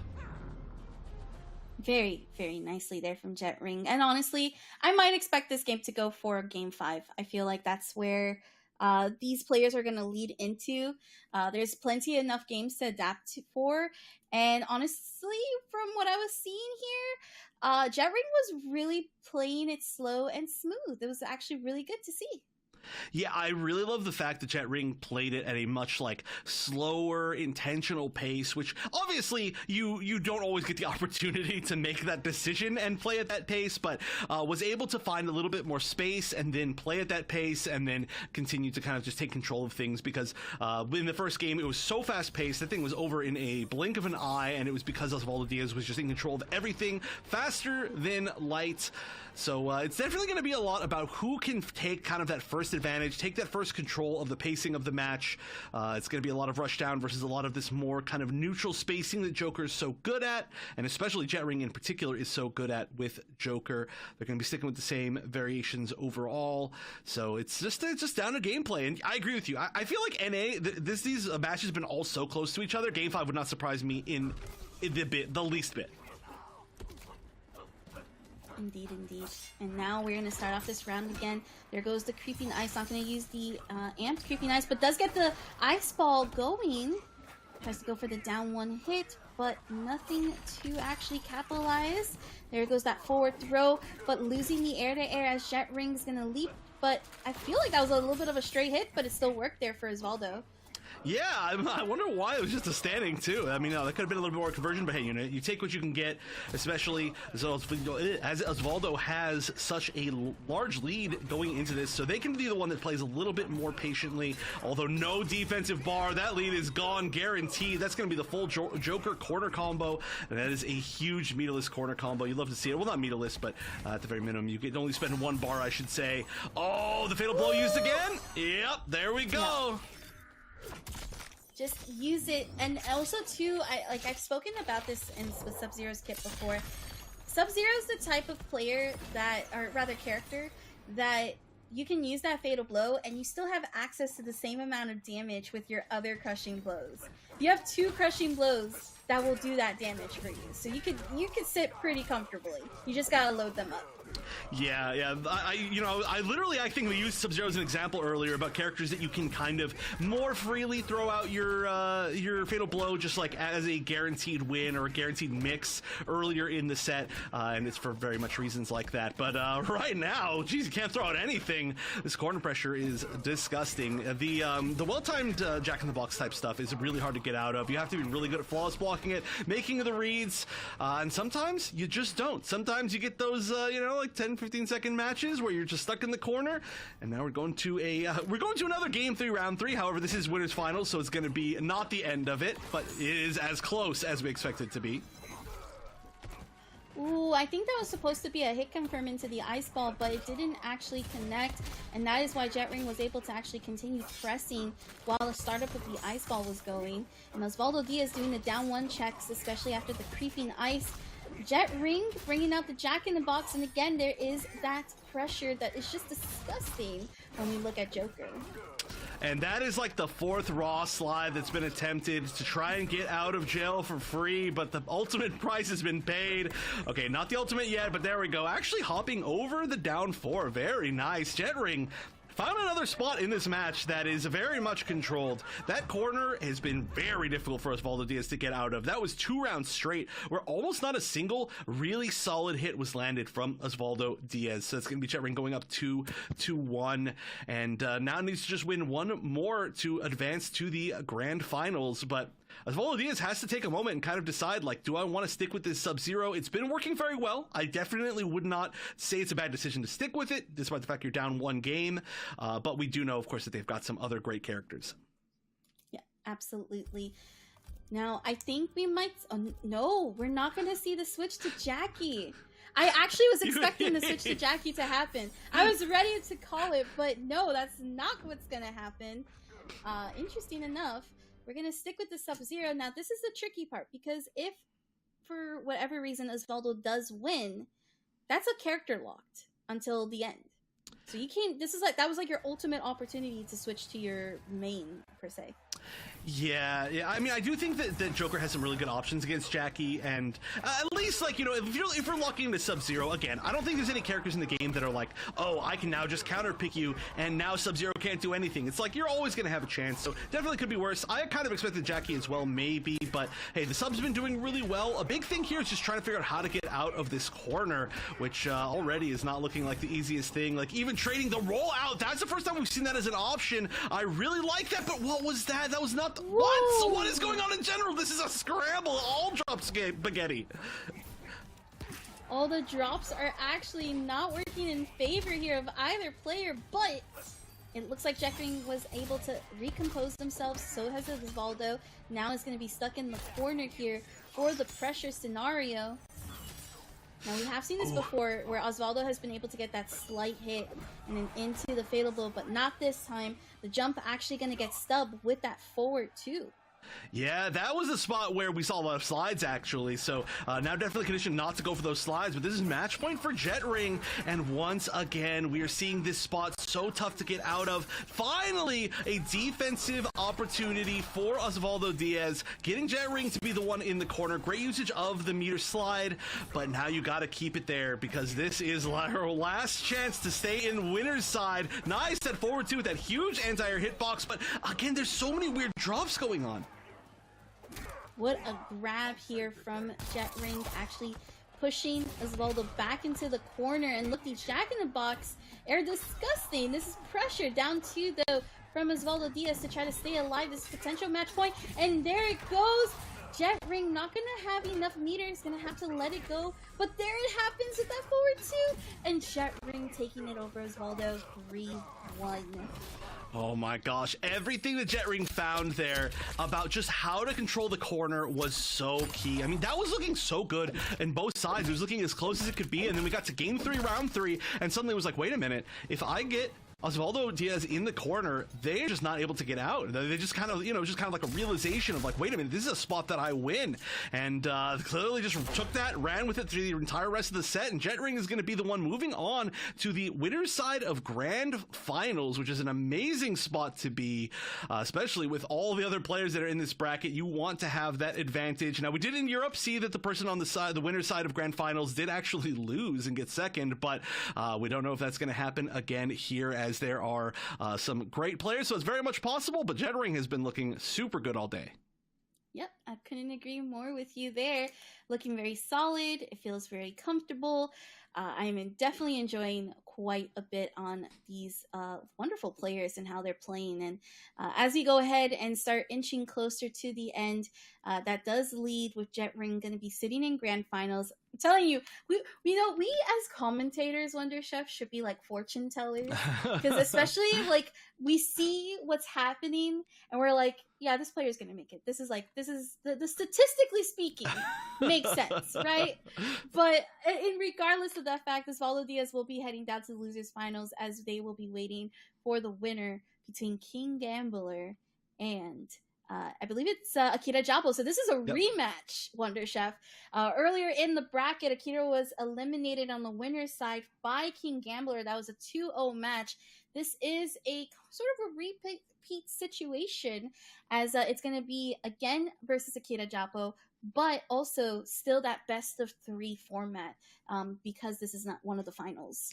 Yeah, this is a really cool situation that we set up, actually. Every single match left in this tournament has the chance to be a run back from earlier in the bracket, but it also has a chance to not be a run back from earlier in the bracket, which is a really rare situation to set up for the final 3 matches of a tournament. So, well, this one's guaranteed, I guess I should say. Sorry. This one didn't have to be a run back. It ended up as a run back, as we've already seen these 2 play. But if King Gambler wins, then we're going to get the run back of King Gambler going up against Osvaldo Diaz. If not, we're going to get a completely new match there with Akira versus Osvaldo Diaz. And then if Osvaldo Diaz wins, then it's a rematch in Grand Finals of Winners Finals. If not, then it's going to be a completely new match regardless of who wins. So we've got a whole lot of different ways that this can go. A lot of chances for run backs. We're going to start with one guaranteed. And this was a really close match. It was the first time that we saw it. It's been all close matches today. Not surprising at all. all these players again are in top 4. They are within the range of being paid. And well, just as a reminder, this is still a best of 3, as we are only in the losers semis, not quite the losers finals quite yet. So we are going to have a shorter match going in here. But luckily, this is kind of like already a longer match, right? It's like an extension of a previous set. Yeah, it's like the extension of, hey, here we have some more matches for you, and really showing off that, like, you know, what each of their own paths has, like, made them go through right now. It's funny because I feel like when King Gambler is on the lower side of the bracket, King Gambler is like, that's the power up. That's like, this is where I'm gonna really show off what I know, and we already saw that, right? Earlier in the match against Akita. Let's see how Akita really adapts to King Gambler. And already, look, the spacing, just trying to figure out who's going to make that first move, and that's going to be Akita. Wow, that just barely got over the ice ball, just barely. Really great movement right there. Almost got the toes caught, you know, which we've seen a million times. Nice, going to be able to break away and kind of stop the advantage of that spin. And now Akira's the one in the corner. This is a scary spot. We've seen the corner kind of be the name of the game today. I talked about it so much last set, but both these characters as well. Most characters that we're seeing in North America, with so many aggressive players, are great at holding this corner. And these ice balls right now really keeping Akita in check. Not going to be able to actually throw out that last one, as the projectile from Cabal was going to hit and create that hard knockdown. Ooh, nice little confirm here from Gambler, and this is going to be, we actually saw earlier, you mentioned it really well. Wait a minute, what? That was not a move that I expected here. Although I guess this is a different variation. So that's the gas that we don't usually see all that much. You can set it up in a pretty interesting way. You can make a lot of these like kind of safe on block strings, but that's a rare move, and nice. That's a trade that's gonna definitely get the round. I was still just confused by the move change. The move change is not bad. You sacrifice a little bit of the combo damage in your BNBs, but it's still a good setup, especially because, as you saw, King Gambler did get some damage in. But, you know, when King Gambler is in there and gets in that overhead or any of those kick confirms like this one right now, it's not a fun time. Or at least should have been that one right now. I cursed it. I'm sorry. That was a curse for sure. Like this one right now, immediate drop. Oh, okay, yeah, cool, thank you. No, but yeah, it is definitely a cool move. It's also going to be able to build a little bit more space, so you're not having to fight this kind of point-blank mix-up game. If you do get a normal that's blocked, you know, like if you manage to like forward 4 or back 1 in pressure, where you're the one who's being pressured, you can now push back a lot, get a lot of space. We haven't seen that quite so much. And now this is King Gambler's turn. Has the chance for the comeback here. Already built back a lot of that damage, but it's so hard to lock down Cabal into that corner. It really, really is. What a hit, though. And there goes the overhead. This could be really grounded damage. Had to go for the reset. There wasn't really much else to do so here. But now looking out for Cabal's own Fatal Blow, which pretty much goes off screen using the interactable. Oh, this is going to be dangerous. Oh, the throw. What is that? What kind of hitbox is that? You know, I mentioned before that Sub-Zero is a little bit of a jumpy character too. A lot of it's those hitboxes. What? That was an air reverse jump 1 cross under cross. I don't even know what to say about that. That definitely has both players scratching their heads saying, huh. Okay, but hey, that's a good way to close out. This is, again, a best of 3. This is a shorter set. You don't have that much time to think about how weird that ending was. You just thank the Elder Gods and you keep on moving forward, and then on the other side you're just like, curse the Elder Gods. What happened?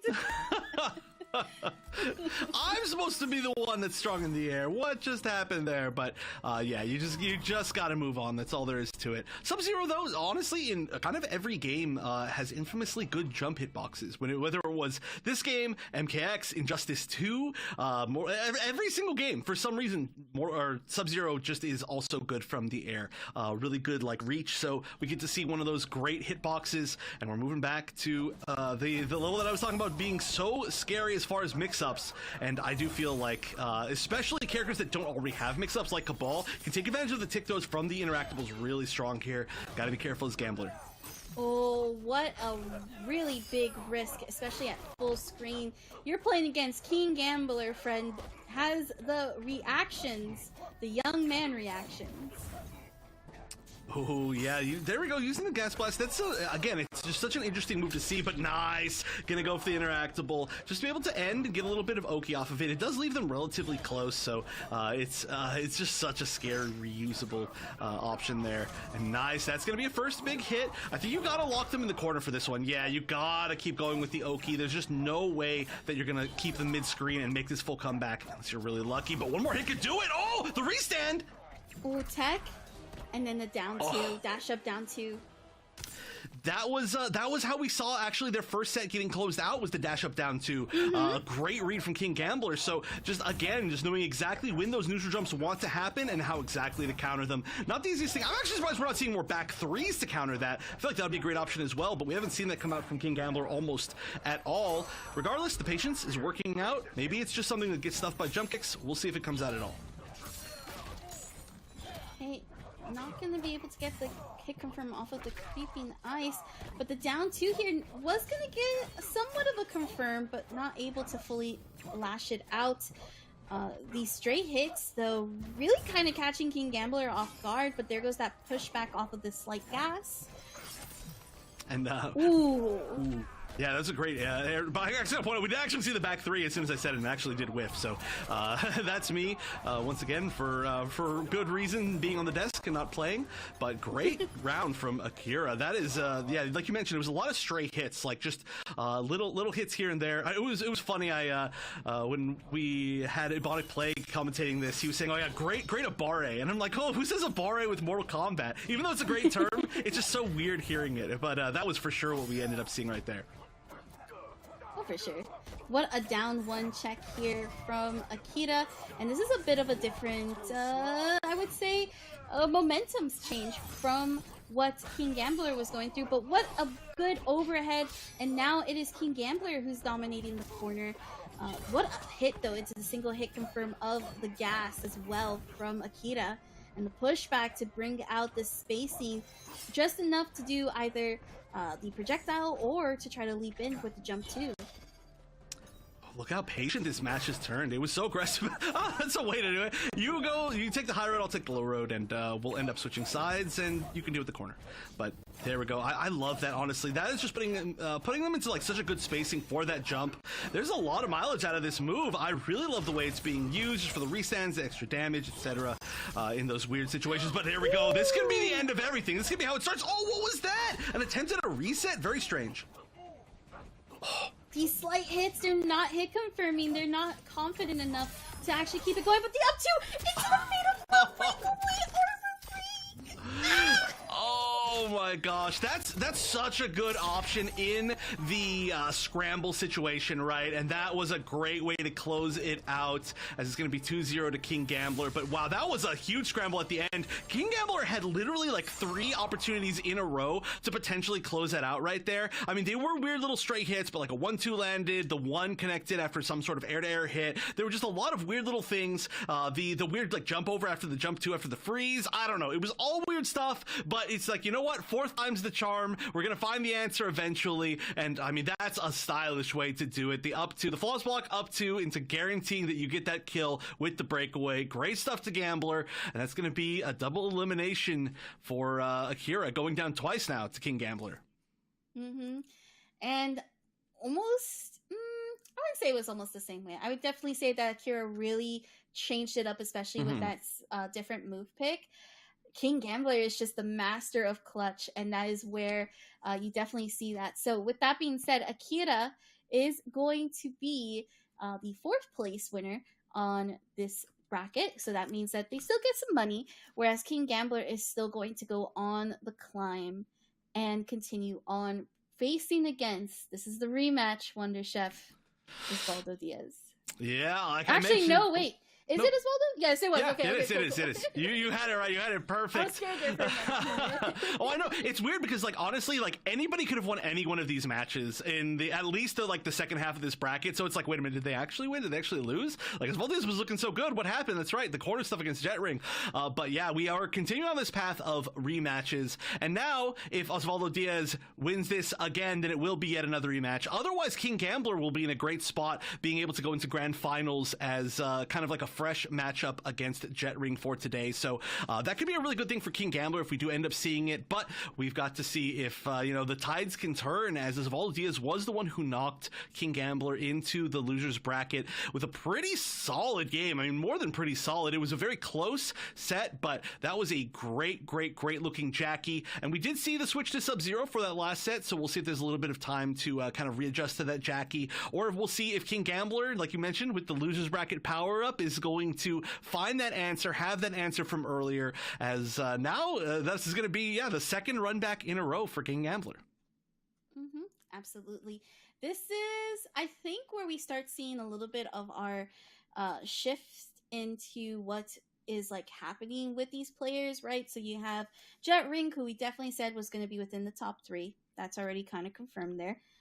Now it's King Gambler. Is it going to be top 3 or top 4?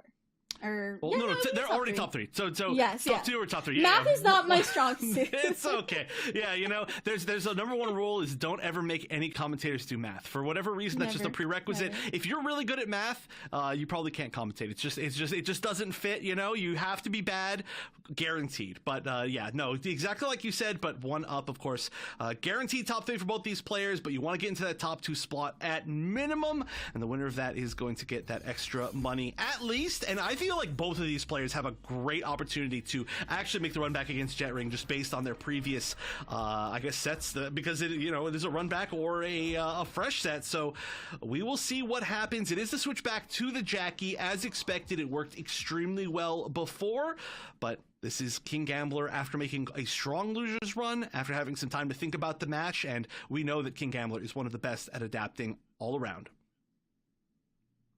Indeed. Now, I do see Osvaldo Diaz going back to the Jackie pick. So this is going to be this best of 5 match. So a lot of games between these two that could potentially go back and forth. Whereas before it was only that best of 3. So this might be in the favor of King Gambler if he can definitely have the stamina for it.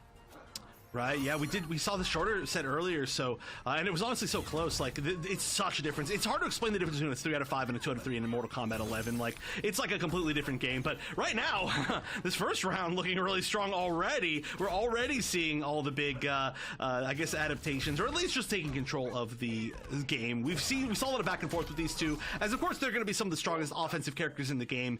If one person gets that first hit, it's going to be a great advantage to them for the rest of the time. There goes that air-to-air from Osvaldo Diaz, but it's going to be just about 25% of damage that King Gambler is going to lose. But that is that overhead opening up. Tried to go for the throw. No real hit confirmed. Just some of these straight hits to reset the damage and really make you think, wait a minute, what are you going to do here? And I think that was something that King Gambler needed in the last matches with Osvaldo. The conditioning. Are you going to be getting hit with the low? Are you going to be getting hit with the high? Here's that start into that conditioning. Yeah, just as kind of like a reminder, it was a lot of blocked overheads at the start of the set, and then King Gambler stopped doing them and then went back to it, and it kind of worked really well at the end of the set, like 1 or 2 times, but overall the overheads were blocked a lot. Nice breakaway and a wake-up throw, and of course that's going to be that forward throw from Sub-Zero that gives you amazing Oki. Of course, one of the best Oki characters with one of the best Oki throws, but King Gambler in a scary spot now, knows that any hit is potentially death, but nice air-to-air, didn't get the full conversion though, really needed that, could have gotten a fatal blow, and that's unavoidable death. So we're going 1 round apiece. Indeed.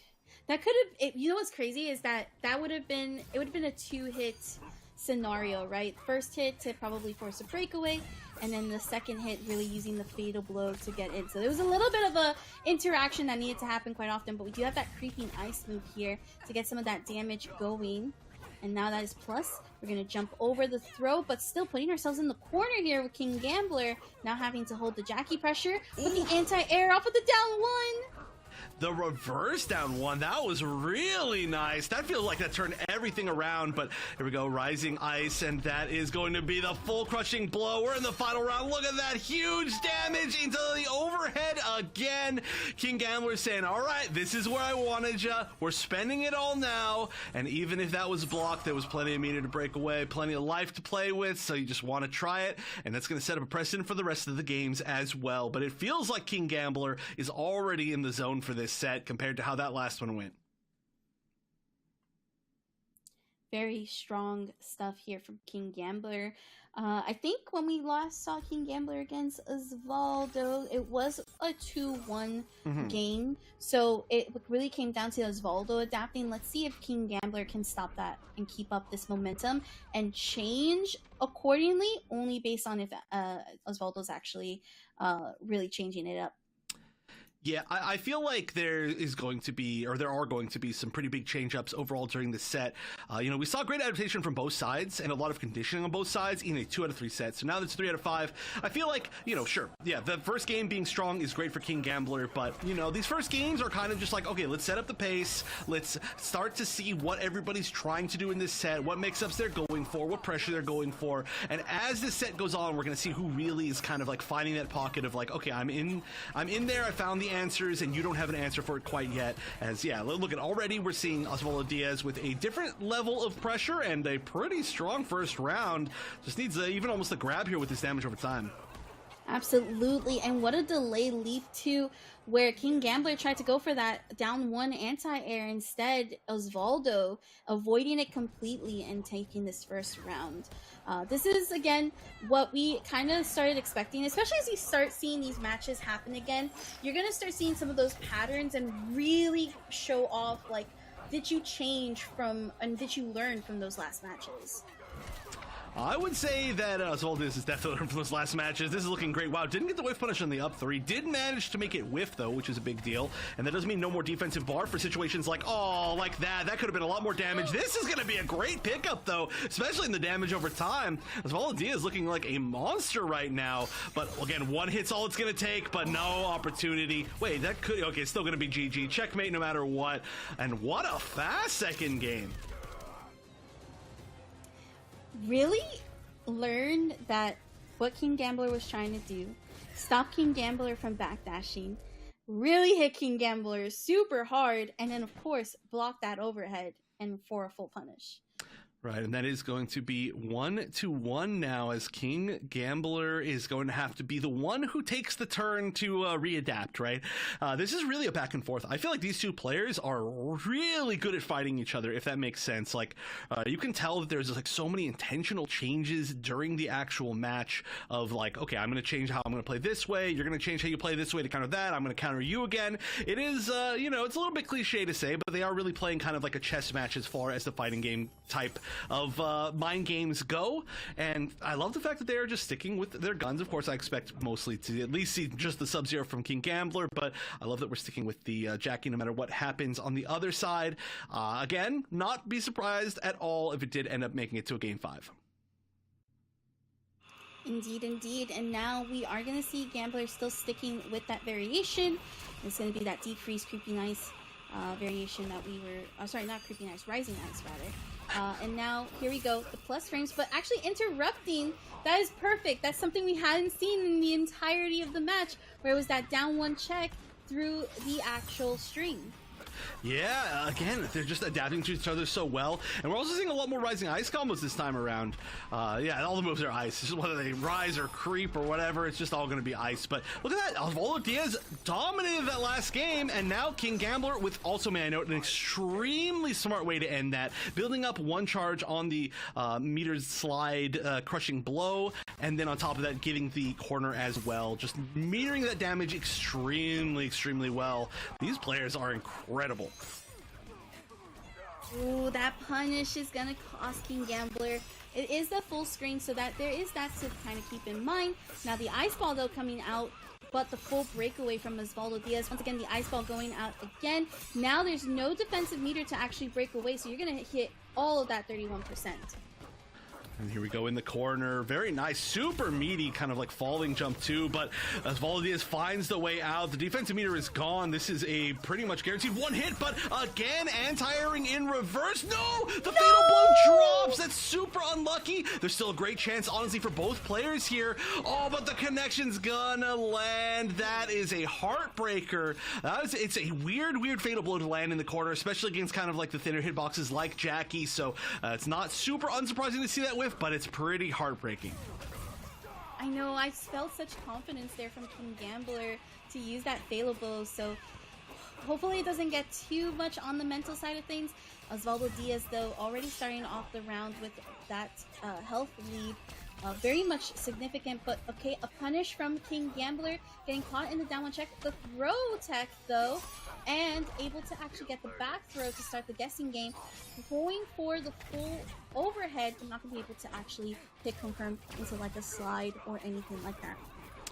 Well, that's going to be, speaking of hit confirms, really smart to hit confirm into grease kick when you actually don't have meter to do anything else. That does a lot of damage. There's damage over time on the ground, and it builds back a little bit more time for meter, and it does the most damage. So we're seeing a good amount of that in general. Now, King Gambler is definitely close to checkmate situation. Has that? Oh, wow. There it is again. That's a throwback to the first set. Yeah, just willing to play extremely safe the entire time and just throw the dash punch out every once in a while. Just rare enough that it's still a surprise, but this is going to be Osvaldo Diaz taking the lead. Just needs one more game. This is exactly what we saw. It was I think this exact win order as well in the match that we saw in the upper bracket between these two, but now is where the 3 into 5 comes into play, because this is the time where King Gambler has that extra little pocket of time to make that adaptation. But Osvaldo Diaz, I gotta say, just really feels like they have a handle on this player matchup.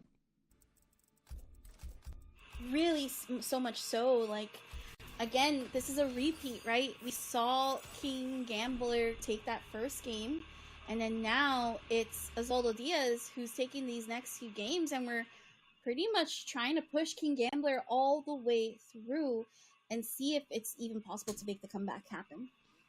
Well, you know, I'll say it's possible for sure, but yeah, if it's possible to make it happen in this exact moment, just I never count out King Gambler is all I'm gonna say, right? And I think none of us do. Just we know that you mentioned before, King Gambler in the clutch is really strong. A player a lot like I was mentioning earlier in Europe, that K-Top, when it gets down to the final moments of even in the bracket or in a match, it just becomes like a next level. And there we go. We're already seeing incredible play from King Gambler trying to tie things up here and gonna use the advantage of that extra damage from the Rising Eyes, get that extra quarter, but that is not safe, and that is going to be a huge price to pay as things are starting to even up. And Osvaldo Diaz is now maybe potentially one hit confirm away from using that fatal blow. I actually don't think it's going to be quite enough, no but way. This is going to, at the very minimum, get close to a checkmate situation with the goo. Yeah, that last blast kick is not going to fully kill, but this is pretty much dot territory that...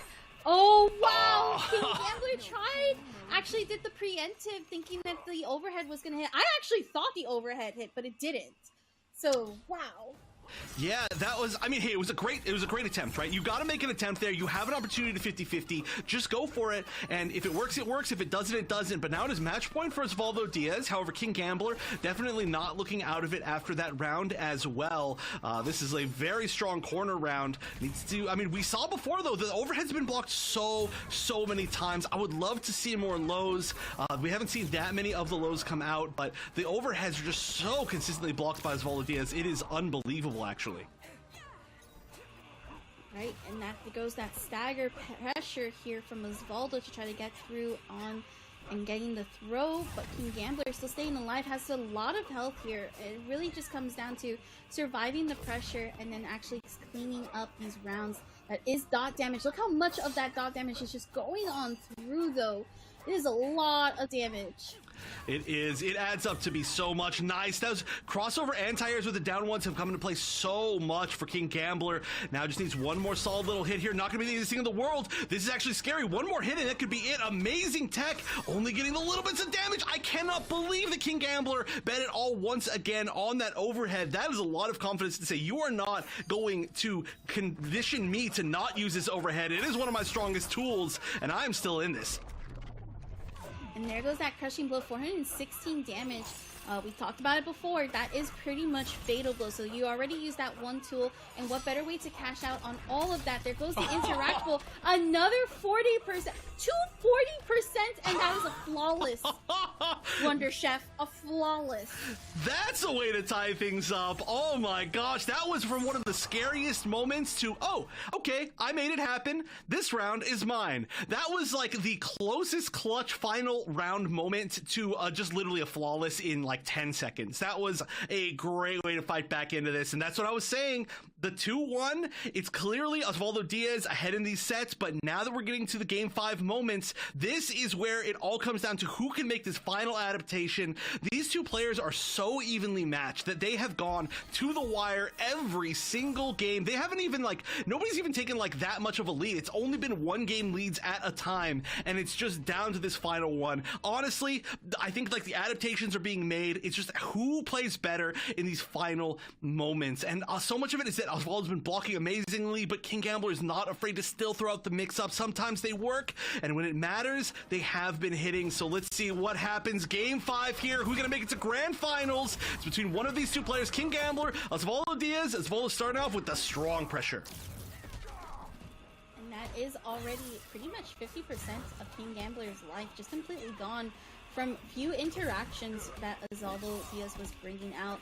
There goes that plus string, able to get the knockdown. Here we go for that throw, back throwing it. But what an anti-air from King Gambler. And while we're not going to cash out with that fatal blow just yet, there is that... Okay, we just needed the fatal blow too.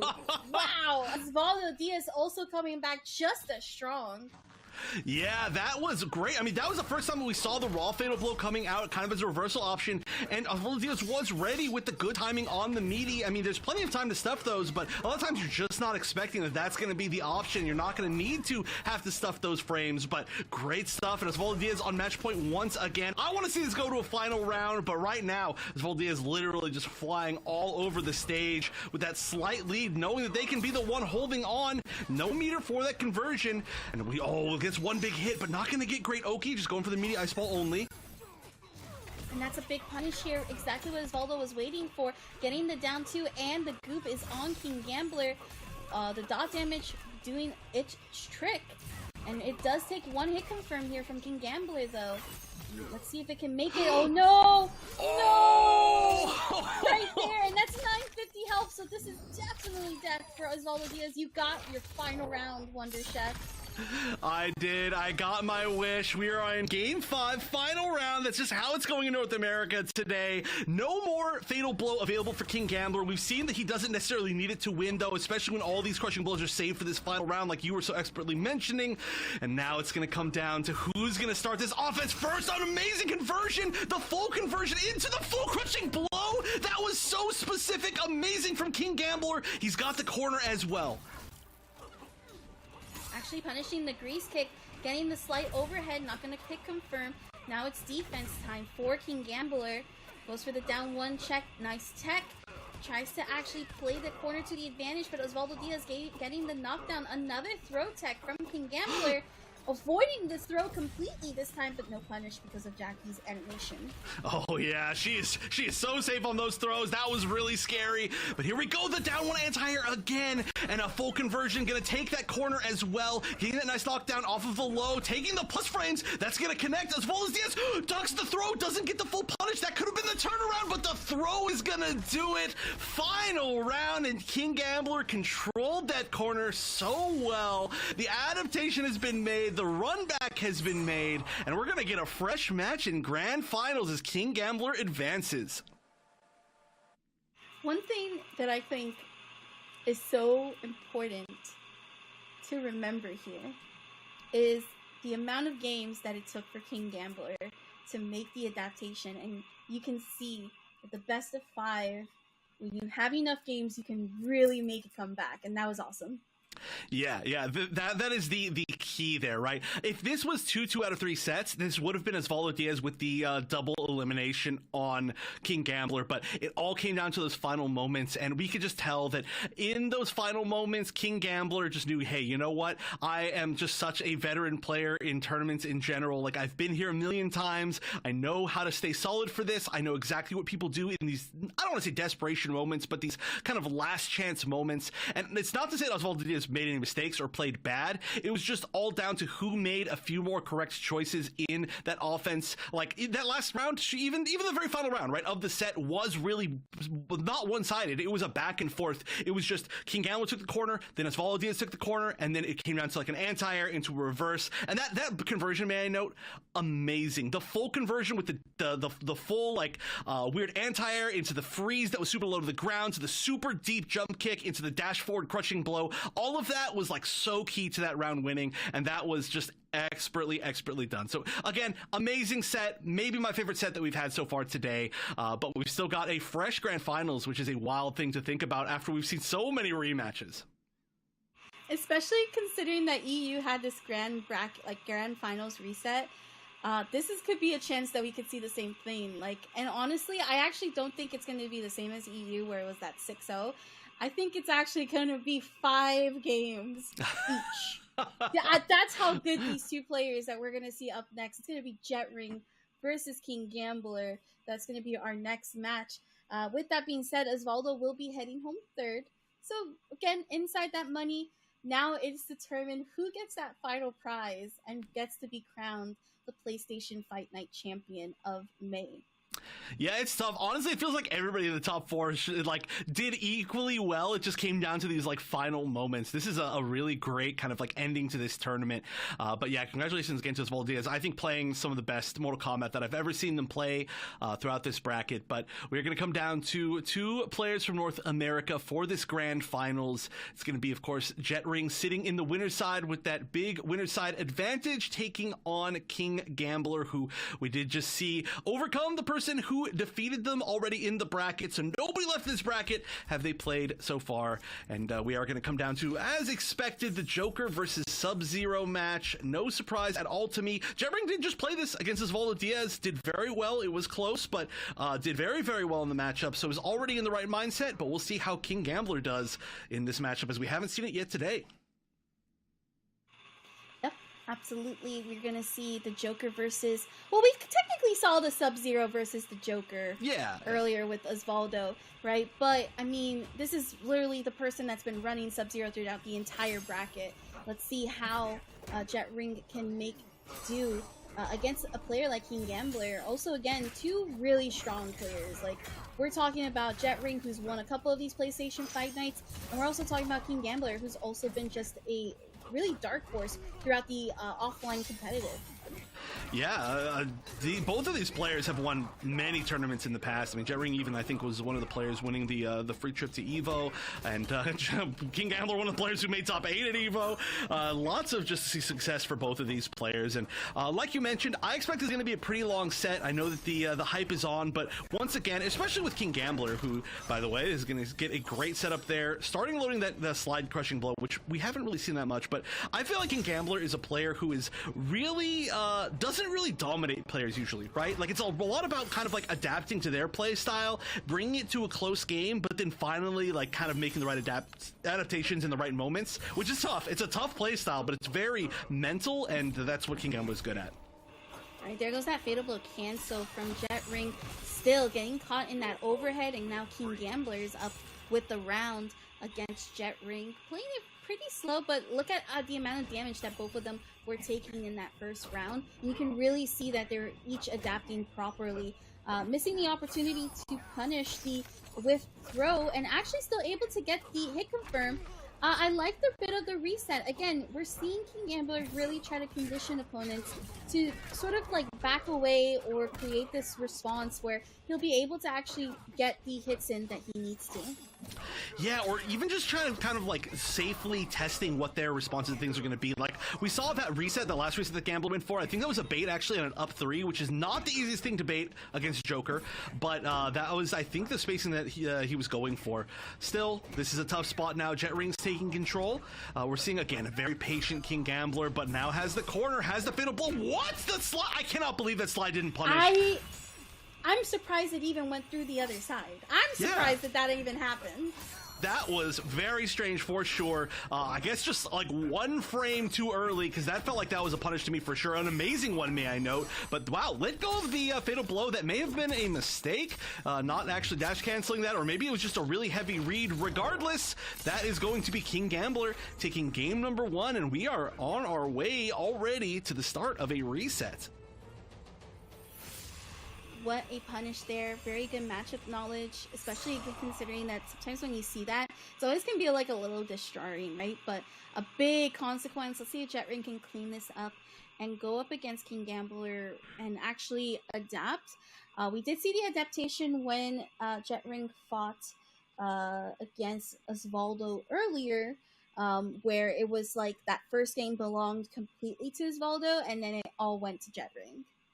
Yeah, it was. I mean, that was just a huge like. Oh, I found an answer. I found the moment that my opponent is not ready for, and the positioning that my opponent's not ready for, and we'll just take advantage of that. But that's the thing here is that I feel like King Gambler being such a, I almost want to say like a reactive player. Does that make sense? Do you feel what I'm getting at here? Where like absolutely. he waits and he's patient and he figures his opponent out, even if he's played him before. He takes that time to figure out how they're playing today, and so I don't feel like there's any situations that that he's going to be in where he's going to not have an answer eventually, and that's the scary thing. There's 2 sets here. We saw how good King Gambler is in a 3 out of 5 set. What about 2 3 out of 5 sets? Indeed. There goes that slide going out, and look at all that damage already. Jetring losing 950 health character too, so that's not even half of like what a usual character would try to get receive from. King Gambler is Sub-Zero. But there goes this throw into the forward throw as well. And we're going to see Jetring try to block here and actually apply some of that Jack-in-the-Box pressure. Yeah, that was the corner pressure that we saw do so well in the upper bracket finals. But all right, what's the mix here? Gonna just go for the raw reset and then just checking with jabs. But yeah, that's a great way to confirm. You guarantee that's gonna be enough. That's actually a really scary spot to be in for both these characters because honestly, they do have some good combo enders. Especially Joker can get some nice sweep Oki. Both of them can, but you get Oki from that as well. So that you just did not want to be in that corner against any of these characters. But yeah, that is already coming into play. Yep, and there goes that short hop, no punish here, as King Gambler is going to still pressure. Tongue twisters on the defense, right? Yeah. There goes the actual freeze going through, and there goes the slide. Ooh, wow, raw projectile. That's actually kind of scary to throw out against somebody who has slide. But they were, I think, out of range, so just knowing those exact ranges on the straight projectile, it does recover pretty quickly, but still slide's always something you're going to have to be careful of. All right, here we go. Just going for the slide into dash up Oki. Oh, again! Oh, that's it. That's it. It's almost the same exact way that ended as the first game. 2-0 now for King Gambler. I can't expect that is intentional 2 times in a row. I mean, I could be wrong. That could be just a really heavy next level read from Jetring, but there's usually not that many great opportunities where you need to let go of the fatal blow. Most of the time, you're going to be basically jailing with the dash out cancel into the forward 1 anyway, or then, of course, the threat of the grab. But if you just let it go, that means that you're expecting they're going to be pressing a button. You might not even get quite as much reward from it. So I'm a little bit surprised. Not sure if there's some errors. Luckily, Jetring does have the winner's advantage. So 1 more win for King Gambler, and this is going to be a reset. And you can just try to forget any situations where you let fatal blow go instead of canceling it. Wonder Chef, I blinked at my eyes and that whole match just went away. King Gambler has found the answer, at least for right now, right? You mentioned before there's very much a chance that we do see some game 5s here, but at least initially, King Gambler for sure is found the right pacing, at least, to control all of this. I've noticed that there have been some changes as to how he's ending combos. In the last set, he was ending a lot of combos with back, like the back 3 string into the knockdown from that, which is not exactly the best Oki ender, but we're seeing a lot of like slide enders into like dash ups now. And wow, starting with the overhead, that is a Sub-Zero classic, more of a ranked Sub-Zero classic, but it connected. King Gambler, again, just kind of knowing what's going to happen. Indeed. There goes that full screen ice ball. Not going to be able to punish with the leap. There is a little bit of the punish on the recovery from landing, but King Gambler still getting caught by the throw. We are a little bit on the even side of the health bar, and now it's just trying to advance quickly. I have seen that this has been the map, though, for King Gambler for quite a bit. So hopefully we'll see if King Gambler can come out of this corner. It doesn't look like right now, as Jetring's going to be the one that's dominant. And look at that, 34% of just pure Joker chaos. Yeah, but this is still one hit away, essentially. Oh, that was great patience. Gets the throw, not only the throw to punish, but the throw back into the corner, which is super optimal. There's not a lot of really good like side switch options off of like single hits for Joker, so that was the only way I think to necessarily get King Gambler back into the corner, which is a very comfortable spot for Jet Ring. It looks like it's continuing to be comfortable. There is the opportunity for the Scythe, which you can make armored in that background, that interactable that you see, but you have to have the meter, and you have to be willing to spend the meter, because that is a lot for that. Yeah, it's a very expensive interactable compared to the command grab interactable that's just right by there. Honestly, it really comes down to like that last minute opportunity, but there goes this freeze that's going to allow King Gambler to load up the ice slide. Beautiful, flawless block. And then the dash up to try to catch Jet Ring off guard, but the reversal throw, able to throw King Gambler back into this corner. The flawless block on the Jack in the Box, beautiful, but here it is that cancel off of the fatal blow, and this is going to be damage. Central has to break away. You were going to get caught. Oh no, the forward throw! Oh, very nice. Jet Ring getting on the board. Now, there was actually some really nice mind games right there. I have to point that out. We did see that really late breakaway from King Gambler, because there was an attempt there, I believe, to break away from, I think it may have been standing 4 into the boxing glove. But if that had been broken away, and that was exactly what we did end up seeing, then we would have seen a punish, because I think you can actually just get up and get the full combo punish on that. So King Gambler was really smart in trying to go for that situation, but Jet Ring, on the other hand, said, you know, I feel like you're going to break away. I'm just going to go for the jab string. I'm going to play a little bit safer, get a little bit less damage if there is no breakaway, but in the end there was. So some really intense mind games that can happen in Mortal Kombat 11, even while somebody's getting comboed. Indeed, and now we're back in. This is going to be 2-1, so King Gambler has been sitting pretty comfortably, right?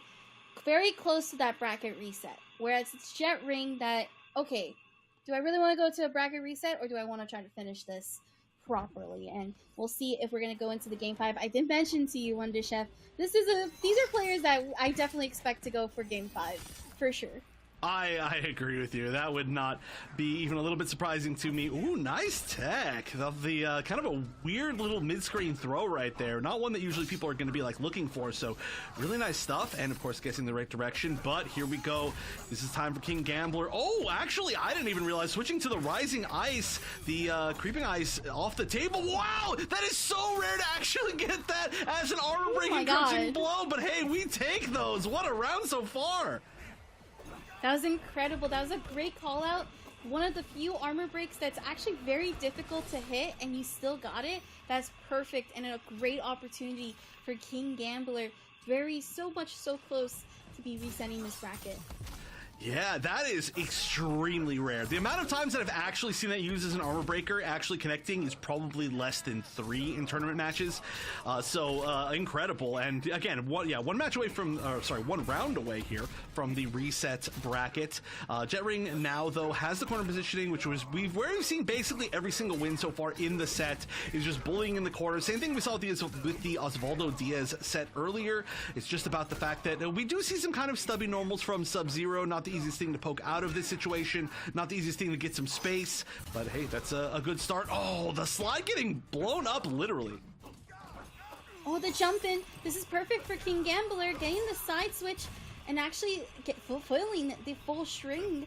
Now, bringing out the space to try to throw out another ice ball and catch Jet Ring off guard. Beautiful, flawless block off of the jump kick on the leap, but Jet Ring able to get the down two, and now this round belongs to Jet Ring. Oh, all right. Jet Ring saying, I'm not going to go down this easily, but sometimes, you know, if you're this close to a reset, it actually can be kind of a negative to, like, show off all of your tricks and all of your, like, kind of adaptations before the reset, because, like, you know, if Jet Ring wins another here, then King Gambler wins one, then that might be a lot of tricks that are now off the table, especially with Joker, who literally likes to play tricks on you. But, I mean, so far, it's not necessarily tricks, it's just all corner pressure. King Gambler, it's, like I said, falling into the same trap as Osvaldo Diaz, but there we go. That's an amazing time to poke out of that, and seeing there's no defensive bar, that's going to be a good amount of damage. The late breakaway to challenge, and that's going to be maybe it, actually. Is this amplified into down to enough? No, I'm sorry. You can't even get that off of that. Too many hits. Yeah, there's just too much hits to juggle. It's almost like feel like a little bit of a waste on that second boxing glove if you're not getting those down twos, but here we see that Jack in the Box is going to go through pressure on King Gambler. Look at all of that chip just kind of like narrowly avoided as well. That's kind of crazy. But there we go, Jet Ring. We're going to Game 5, Wonder Chef. Hey, your prediction has come true already. And, you know, we were talking about how good of an, adapter, I guess. That's a weird way to put that. But how good at adaptation King Gambler is. But Jet Ring is the one who looked like they were really playing from their back foot in the beginning of this set. And now has won 2 games straight to tie things up. It is on King Gambler now to make that final adaptation. We've seen the clutch power of King Gambler. But, you know, from what was looking like a pretty quick reset into a more serious post-reset set, this is now looking like, hold on a minute, King Gambler has to fight for his life and then win another 3 games. How can he get out of this corner? That's the big question. If we do see it happen, I do expect that your prediction may be correct, though, that we could see the double Game 5. We're already halfway there. Oh, I definitely expect it, but of course you have to initiate that bracket reset, right? This is, of course, King Gambler, who's, I would say, probably the best at clutching things out, and this is also Jet Ring, who's also just as strong. It's like 2 concurrent powers just going at each other, and it is truly like, how do you cancel each other out? I don't know. Yeah, it's like the unstoppable force versus the unstoppable force. It's nobody even talks about what happens when those 2 things meet. But already nice. Anticipating a breakaway right there potentially. That down 2 is guaranteed after that first launch. So really good stuff so far. But this is going to be a potential side switch. No, actually going for the attempt to bait a breakaway as well. Both of these players expecting the breakaway, neither one falling for the trap. Indeed. And a bit of back and forth right now. Both players trying to get that opening that they want. There goes that overhead. And here it is for King Gambler. That first round goes to him. Very nice. Yeah, guaranteeing that once again, using that creeping ice. So one more round, and this is going to be a reset bracket. We're back down to 0-0. This has been a pretty fast tournament, but these 2 wanted to keep going, which is I'm all for. This has been a really good set as well, as we've had a lot of really good sets so far today. But Jet Ring is the one who's going to be looking for that corner. Now, playing in this mid-screen, I just feel like it's been such a huge advantage for King Gambler overall. And the fact that we haven't really even seen the corner all that much in this final game means that it's been King Gambler's game to lose. But right now, Jet Ring slowly pushing further the corner. This is back to where he wants to be. Yep, there goes that down 2 off of the breakaway. And right now, Jet Ring playing the defensive game as much as possible. Gets out of the corner. Great blocks here from the actual ice balls. And there goes this Jack in the Box pressure. And gonna end it with that string on the low, but still not enough damage to really be too scared about. This is where you definitely want to get King Gambler out of that fatal blow territory and just seal this round here, which you are going to be able. Final game before any potential bracket reset. Final round, Game 5 for your reset. Jet Ring wins this. They're your tournament champion. King Gambler wins this. They managed to reset the entire bracket, and we start again. But the positioning already is looking so good for Jet Ring, just based on what we've seen so far. Immediately, King Gambler needs to find an answer out of this corner, but the anti-air now baited the dash forward, baited the jump. Jet Ring seems to be in full control, but there we go. When all else fails, go for the overhead. Isn't that right? Down 1. Oh, not going to be able to wake up fully. And actually gonna get the jump and no hit confirmed, but there we go. King Gambler not gonna be able to throw tech it, and actually now stuck here with the Jack in the Box amped pressure. Another Jack in the Box and another throw off of the reversal where it is getting closer. But once you give Sub-Zero that fatal blow, it is comeback city that could happen. So Jet Ring has to be careful here, has to make sure King Gambler does not get any sort of hit, but there it goes. No! Oh, is that enough? Wait. I actually don't know. This is a close one. It's either going to be enough or it's going to be enough to at least get that chip. I think this might be it. It's enough, Wonder Chef. It is. The bracket reset. You said it so perfectly. You were like, oh no, you get King Gambler down into that exact amount of life, and the fatal blows on the table. And especially, it was no defensive bar. It was the full damage of choosing the rising ice over the creeping ice, and that was enough to be a gigantic combo. And we are being reset. We are going back to 0-0, as both of these players will technically be now in the losers bracket. They have now both been put on even ground, and now it's time to see if Saki's prediction of the double game 5 comes true. I feel like there's almost no way that it doesn't after seeing that last pre-reset set. Oh, for sure. 100% for sure. I felt it. I just, when you're just seeing the full on future, that's exactly what I was seeing right there. As soon as King Gambler got that fatal blow, I'm like, do not let him, you have to kill him if in those instances. You cannot give him a space whatsoever. And now look, both of these players in the loser side of the bracket, King Gambler initiating the bracket reset, whereas Jetring just has to clean it up here. Cannot let these matches keep on going. We had a really fast bracket in Europe today, and I had a comment about how I didn't think any of the players would be gassed at the end of it, even though it did come down to a post reset, because a lot of the matches were so quick. But I honestly feel like that could start becoming an issue as we get later in this set. Right now, though, King Gambler is looking like he's stepping on the gas rather than being gassed, just controlling that corner very well. But speaking of characters that can make huge comebacks to the fatal blow, we are seeing Jetring get the full conversion, 370 casually, as the fatal blow is going to come back very soon for another cancel. Here goes that cancel, like you mentioned. Now Jetring, though, gonna get hit by this throw, and that is 13% that you are dead. That was honestly a really scary situation, right? If that had been the grab overall in that second cancel from Jetring, that would have been GG's, but King Gambler is just holding on to this. Wow, just sitting there, the grab whips, and there's just nothing. You can tell that King Gambler is kind of going back into that mode of like, okay, well, we have time to be patient, we can wait, I don't have to go 100%. Obviously, if he's getting the mix-ups, then he's going to keep it going. If he's got the momentum, he's going to keep it going, but he doesn't force to act. No, he really doesn't. He's playing like a king actually right now. When you think about it, he really is. He's just playing so slow, playing so methodical. He's really catching Jetring off guard. But there goes this punish here, perfect leap that allows Jetring to actually take advantage of punishing the ice ball. And look at the damage, but again, King Gambler's in fatal blow territory. You're a 950 health character. No, exactly. Point proven, and this is death again. All right, can we just record a clip of Saki saying, all right, and King Gambler's in fatal blow territory, which means, and all we need to do is just take that clip, and then when we get down to that amount of life, we'll just play it back over and over. You can save your voice, it's been a long day, because it's just gonna keep happening, and you're gonna keep being right about it.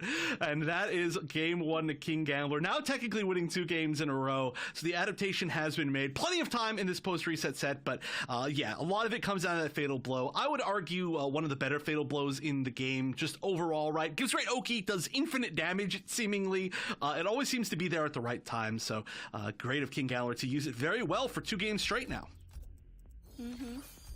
Yeah, Jetring, I know Jetring is probably like, why am I getting hit by these? And it happens, like, you're playing against someone like King Gambler. He's like, King Gambler turned on the switch of, yes, I'm a great fundamental player. I play really well. But sometimes I'm just going to go for the risk and you're not going to even know about it. And that's what happens every time. And it's a snowball effect. You're so scared. You're trying to guess everything possible. And that is what Sub-Zero can do to you. And a player like King Gambler can do to you. That was a really far-range grab. I think I actually caught the end of some hurt box. But yeah, I mean, Osvaldo Diaz was doing exactly what you were just saying really well, right? Like turning on the, one might say turning on the randomness, right? But turning on the more like disrespectful actions every once in a while, because because you're now so conditioned that it's like, okay, me and this opponent are respecting each other, and we saw that so many times working at 100% rate. First of all, Diaz, but King Gambler, yeah, turning it on as well, which is honestly a really important thing. Everybody needs to be able to do that if you want to play at a top level, and you need to be able to do it well, because if you keep playing respectfully the entire match, your opponent knows exactly what you're going to do. But this is another game here. King Gambler for the first time actually up in the set, but behind now in life. However, we are at fatal blow territory. Might not be necessary though with the amount of life that Jet Ring is at if there is a stray hit. Also, too, have to keeping a watch in. Oh, okay. never mind. You know what? I blame you this time, Yeah. Chef. This is your, like, you were the one that called this. I was gonna say that there's no reason to use it because there's no defensive meter on Jet Ring side, but King Gambler just said, "Now we using it." I understand. Yeah, just went for. I'm actually kind of surprised. I feel like even like guaranteed, you could have got a kill off of that if you did freeze. But maybe it's just the fact that it's a little bit less punishable on block, and you had a little like maybe another chance if it did end up being blocked. But hey, you know what? It worked one way or another. That's one thing we were talking about it so much today. Sub should just use the fatal blow when he can. There's no reason not to. It is. I mean, there are some few reasons, but it is just one of those that you can be totally okay without later in the set, and getting that first early lead is huge. Yep. Here goes this ice ball. No, 37%. Yeah, that's one of the big reasons why you're okay using that early too. Can you still get the slide? Oh, you don't even need the Yes, slide. you do. Double dash up Yes, back you- one. Jeez, frozen You forever. get optimals. You get opties, Wonder Chef. Okay? I know. Look at me underrating the amount of conversion one can get on that trade. I guess that's the confidence and the level of professionalism of King Gambler on this character. Up 2-0 in the set now. Everything is going King Gambler's way, but as a reminder, the pre-reset set went 2-0 to King Gambler, and then Jet Ring brought it back 2 games until they went to that final round. So we'll see if we see an exact repeat, but I gotta say, King Gambler just feels like he's found all the openings in the past 3 games now. All the openings. Honestly, playing like that first prize is everything right now. I think it's a little bit of like the pride. Like, I won. I wasn't even invited to these before. This is like my first time in a long while. I'm ready to win. You were talking to a king right now. That's what King Gambler is saying. King Gambler is such a good name for Sub-Zero player now. It's just so perfect. Like, you know what? You're gonna mix, but I'm the king at mix and making people guess. And you know what? Right there, that may have been not the best decision for the kingdom. But you know what? You got to take some losses to get some wins. And I'm glad that we're starting to see the overheads blocked. Jet Ring's been getting hit by quite a few of them. They've been coming at a really good time, so it's been tough. But here we go. Finally, a good spot for Jet Ring. I feel but again, just finding the perfect moments to poke out. That's been the difference maker these past few games. Indeed. Waking up, actually catching. That was actually a full button that Jet Ring was trying to press, and now King Gambler on potential set point. Really snowballing effect against Jet Ring. May I note that we are this many games into this set, which is I guess 7 now, and that was the first time that we saw a wake up 3, and the first time that we saw it baited with a neutral jump kick. So that was literally the first time out of all of this time that both these players used that interaction, and it went in the way of King Gambler. That happens so rarely, but that's when you know that you're like, okay, this is actually kind of a tough situation. Like, I'm getting red on my first decision in 7 games. Oh, great anti-air, but didn't get the conversion. That's unfortunate. Ooh, a little bit back and forth pokes here from both players. Now, using the interactable, that does give some nice spacing, but it still leaves with King Gambler in the corner and using that defensive meter, blocking the low, and right now trying to get a knockdown situation here to Jet Ring and getting out of this corner. The forward throw just pushing King Gambler back into it, and really it's just been King Gambler trying to get out and actually catch Jet Ring off guard. Well, the raw sweep. Oh my gosh. Oh, if that no. was a jab No, and a fatal blow, stop. that would've been, oh no, wait, okay. I don't, does this kill? Yes, it does kill. I think it's kills, right? That was no defensive bar. That's it. Look. Look at those damage. Yeah, it's gotta be it. It's gotta be it. The same combo that reset it is going to win the entire tournament. That Rising Ice coming into play so much. That is so much damage for a comeback combo. That is why Sub-Zero is a strong character, and that is why King Gambler is a champion level player, especially tonight here on the Fight Nights Invitational, as King Gambler is going to reset the bracket and then win it 3-0 post reset. Incredible adaptation, and that was just all comebacks. So many comebacks. Like, that was, how many comebacks were even in that set? There was like, that was 7, Wonder Chef. That was 7. Oh my comebacks, gosh. and we called all 7 of them. Oh, I mean, what can you do, right? You're like, oh, we get them down to that exact amount of life. The fatal blows here. What are we going to do? Just don't get hit. And then we know what King Gambler does. King Gambler's the best at is getting that hit, and that's how it goes. Great stuff.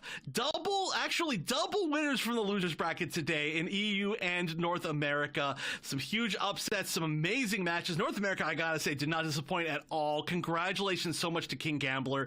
That was well earned. Not many dominant matches, but just finding those moments, proving that you absolutely earned every single one. Great stuff. Absolutely. Let's take a look at the final look of this bracket tonight.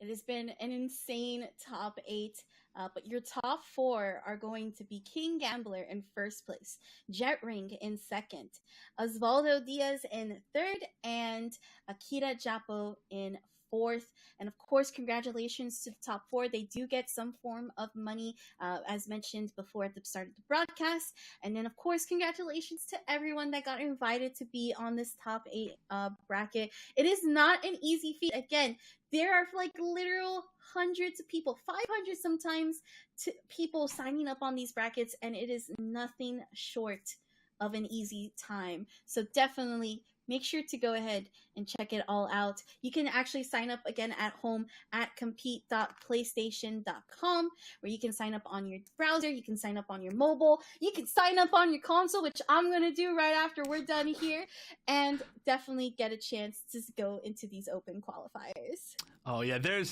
is no better time. It is honestly so easy. I remember Ketchup always used to say how jealous he was that we always used to have to sign up in the most difficult ways, and now you can just literally get on your console. But you can also find some matches as well in the Discord that we're going to have for PlayStation tournaments. There are a lot of different things going on there. There are some play sessions. Even if you're not interested in entering tournaments, you can just find other people that enjoy the same games. You know, there's a million bajillion Mortal Kombat fans out there, and there's got to be plenty of them in the Discord as well. But even if you're not into Mortal Kombat, the amount of games that PlayStation Tournaments covers is wide and varied between FPSs and fighting games, lots of fighting games, sports games. There's so many different things. So be sure to join the Discord. They do a lot of events in there as well, some play-alongs and some interviews and such. But that's it. Wow, a long day of Mortal Kombat, but I mean, especially North America for sure did not disappoint at all. That was awesome. Indeed, indeed. And with that being said, thank you so much for you at home, as well as to all the players for joining us into some amazing Mortal Kombat 11 action. My name's Saki, this is Wonder Chef, and we will see you all in the next one. Take it easy.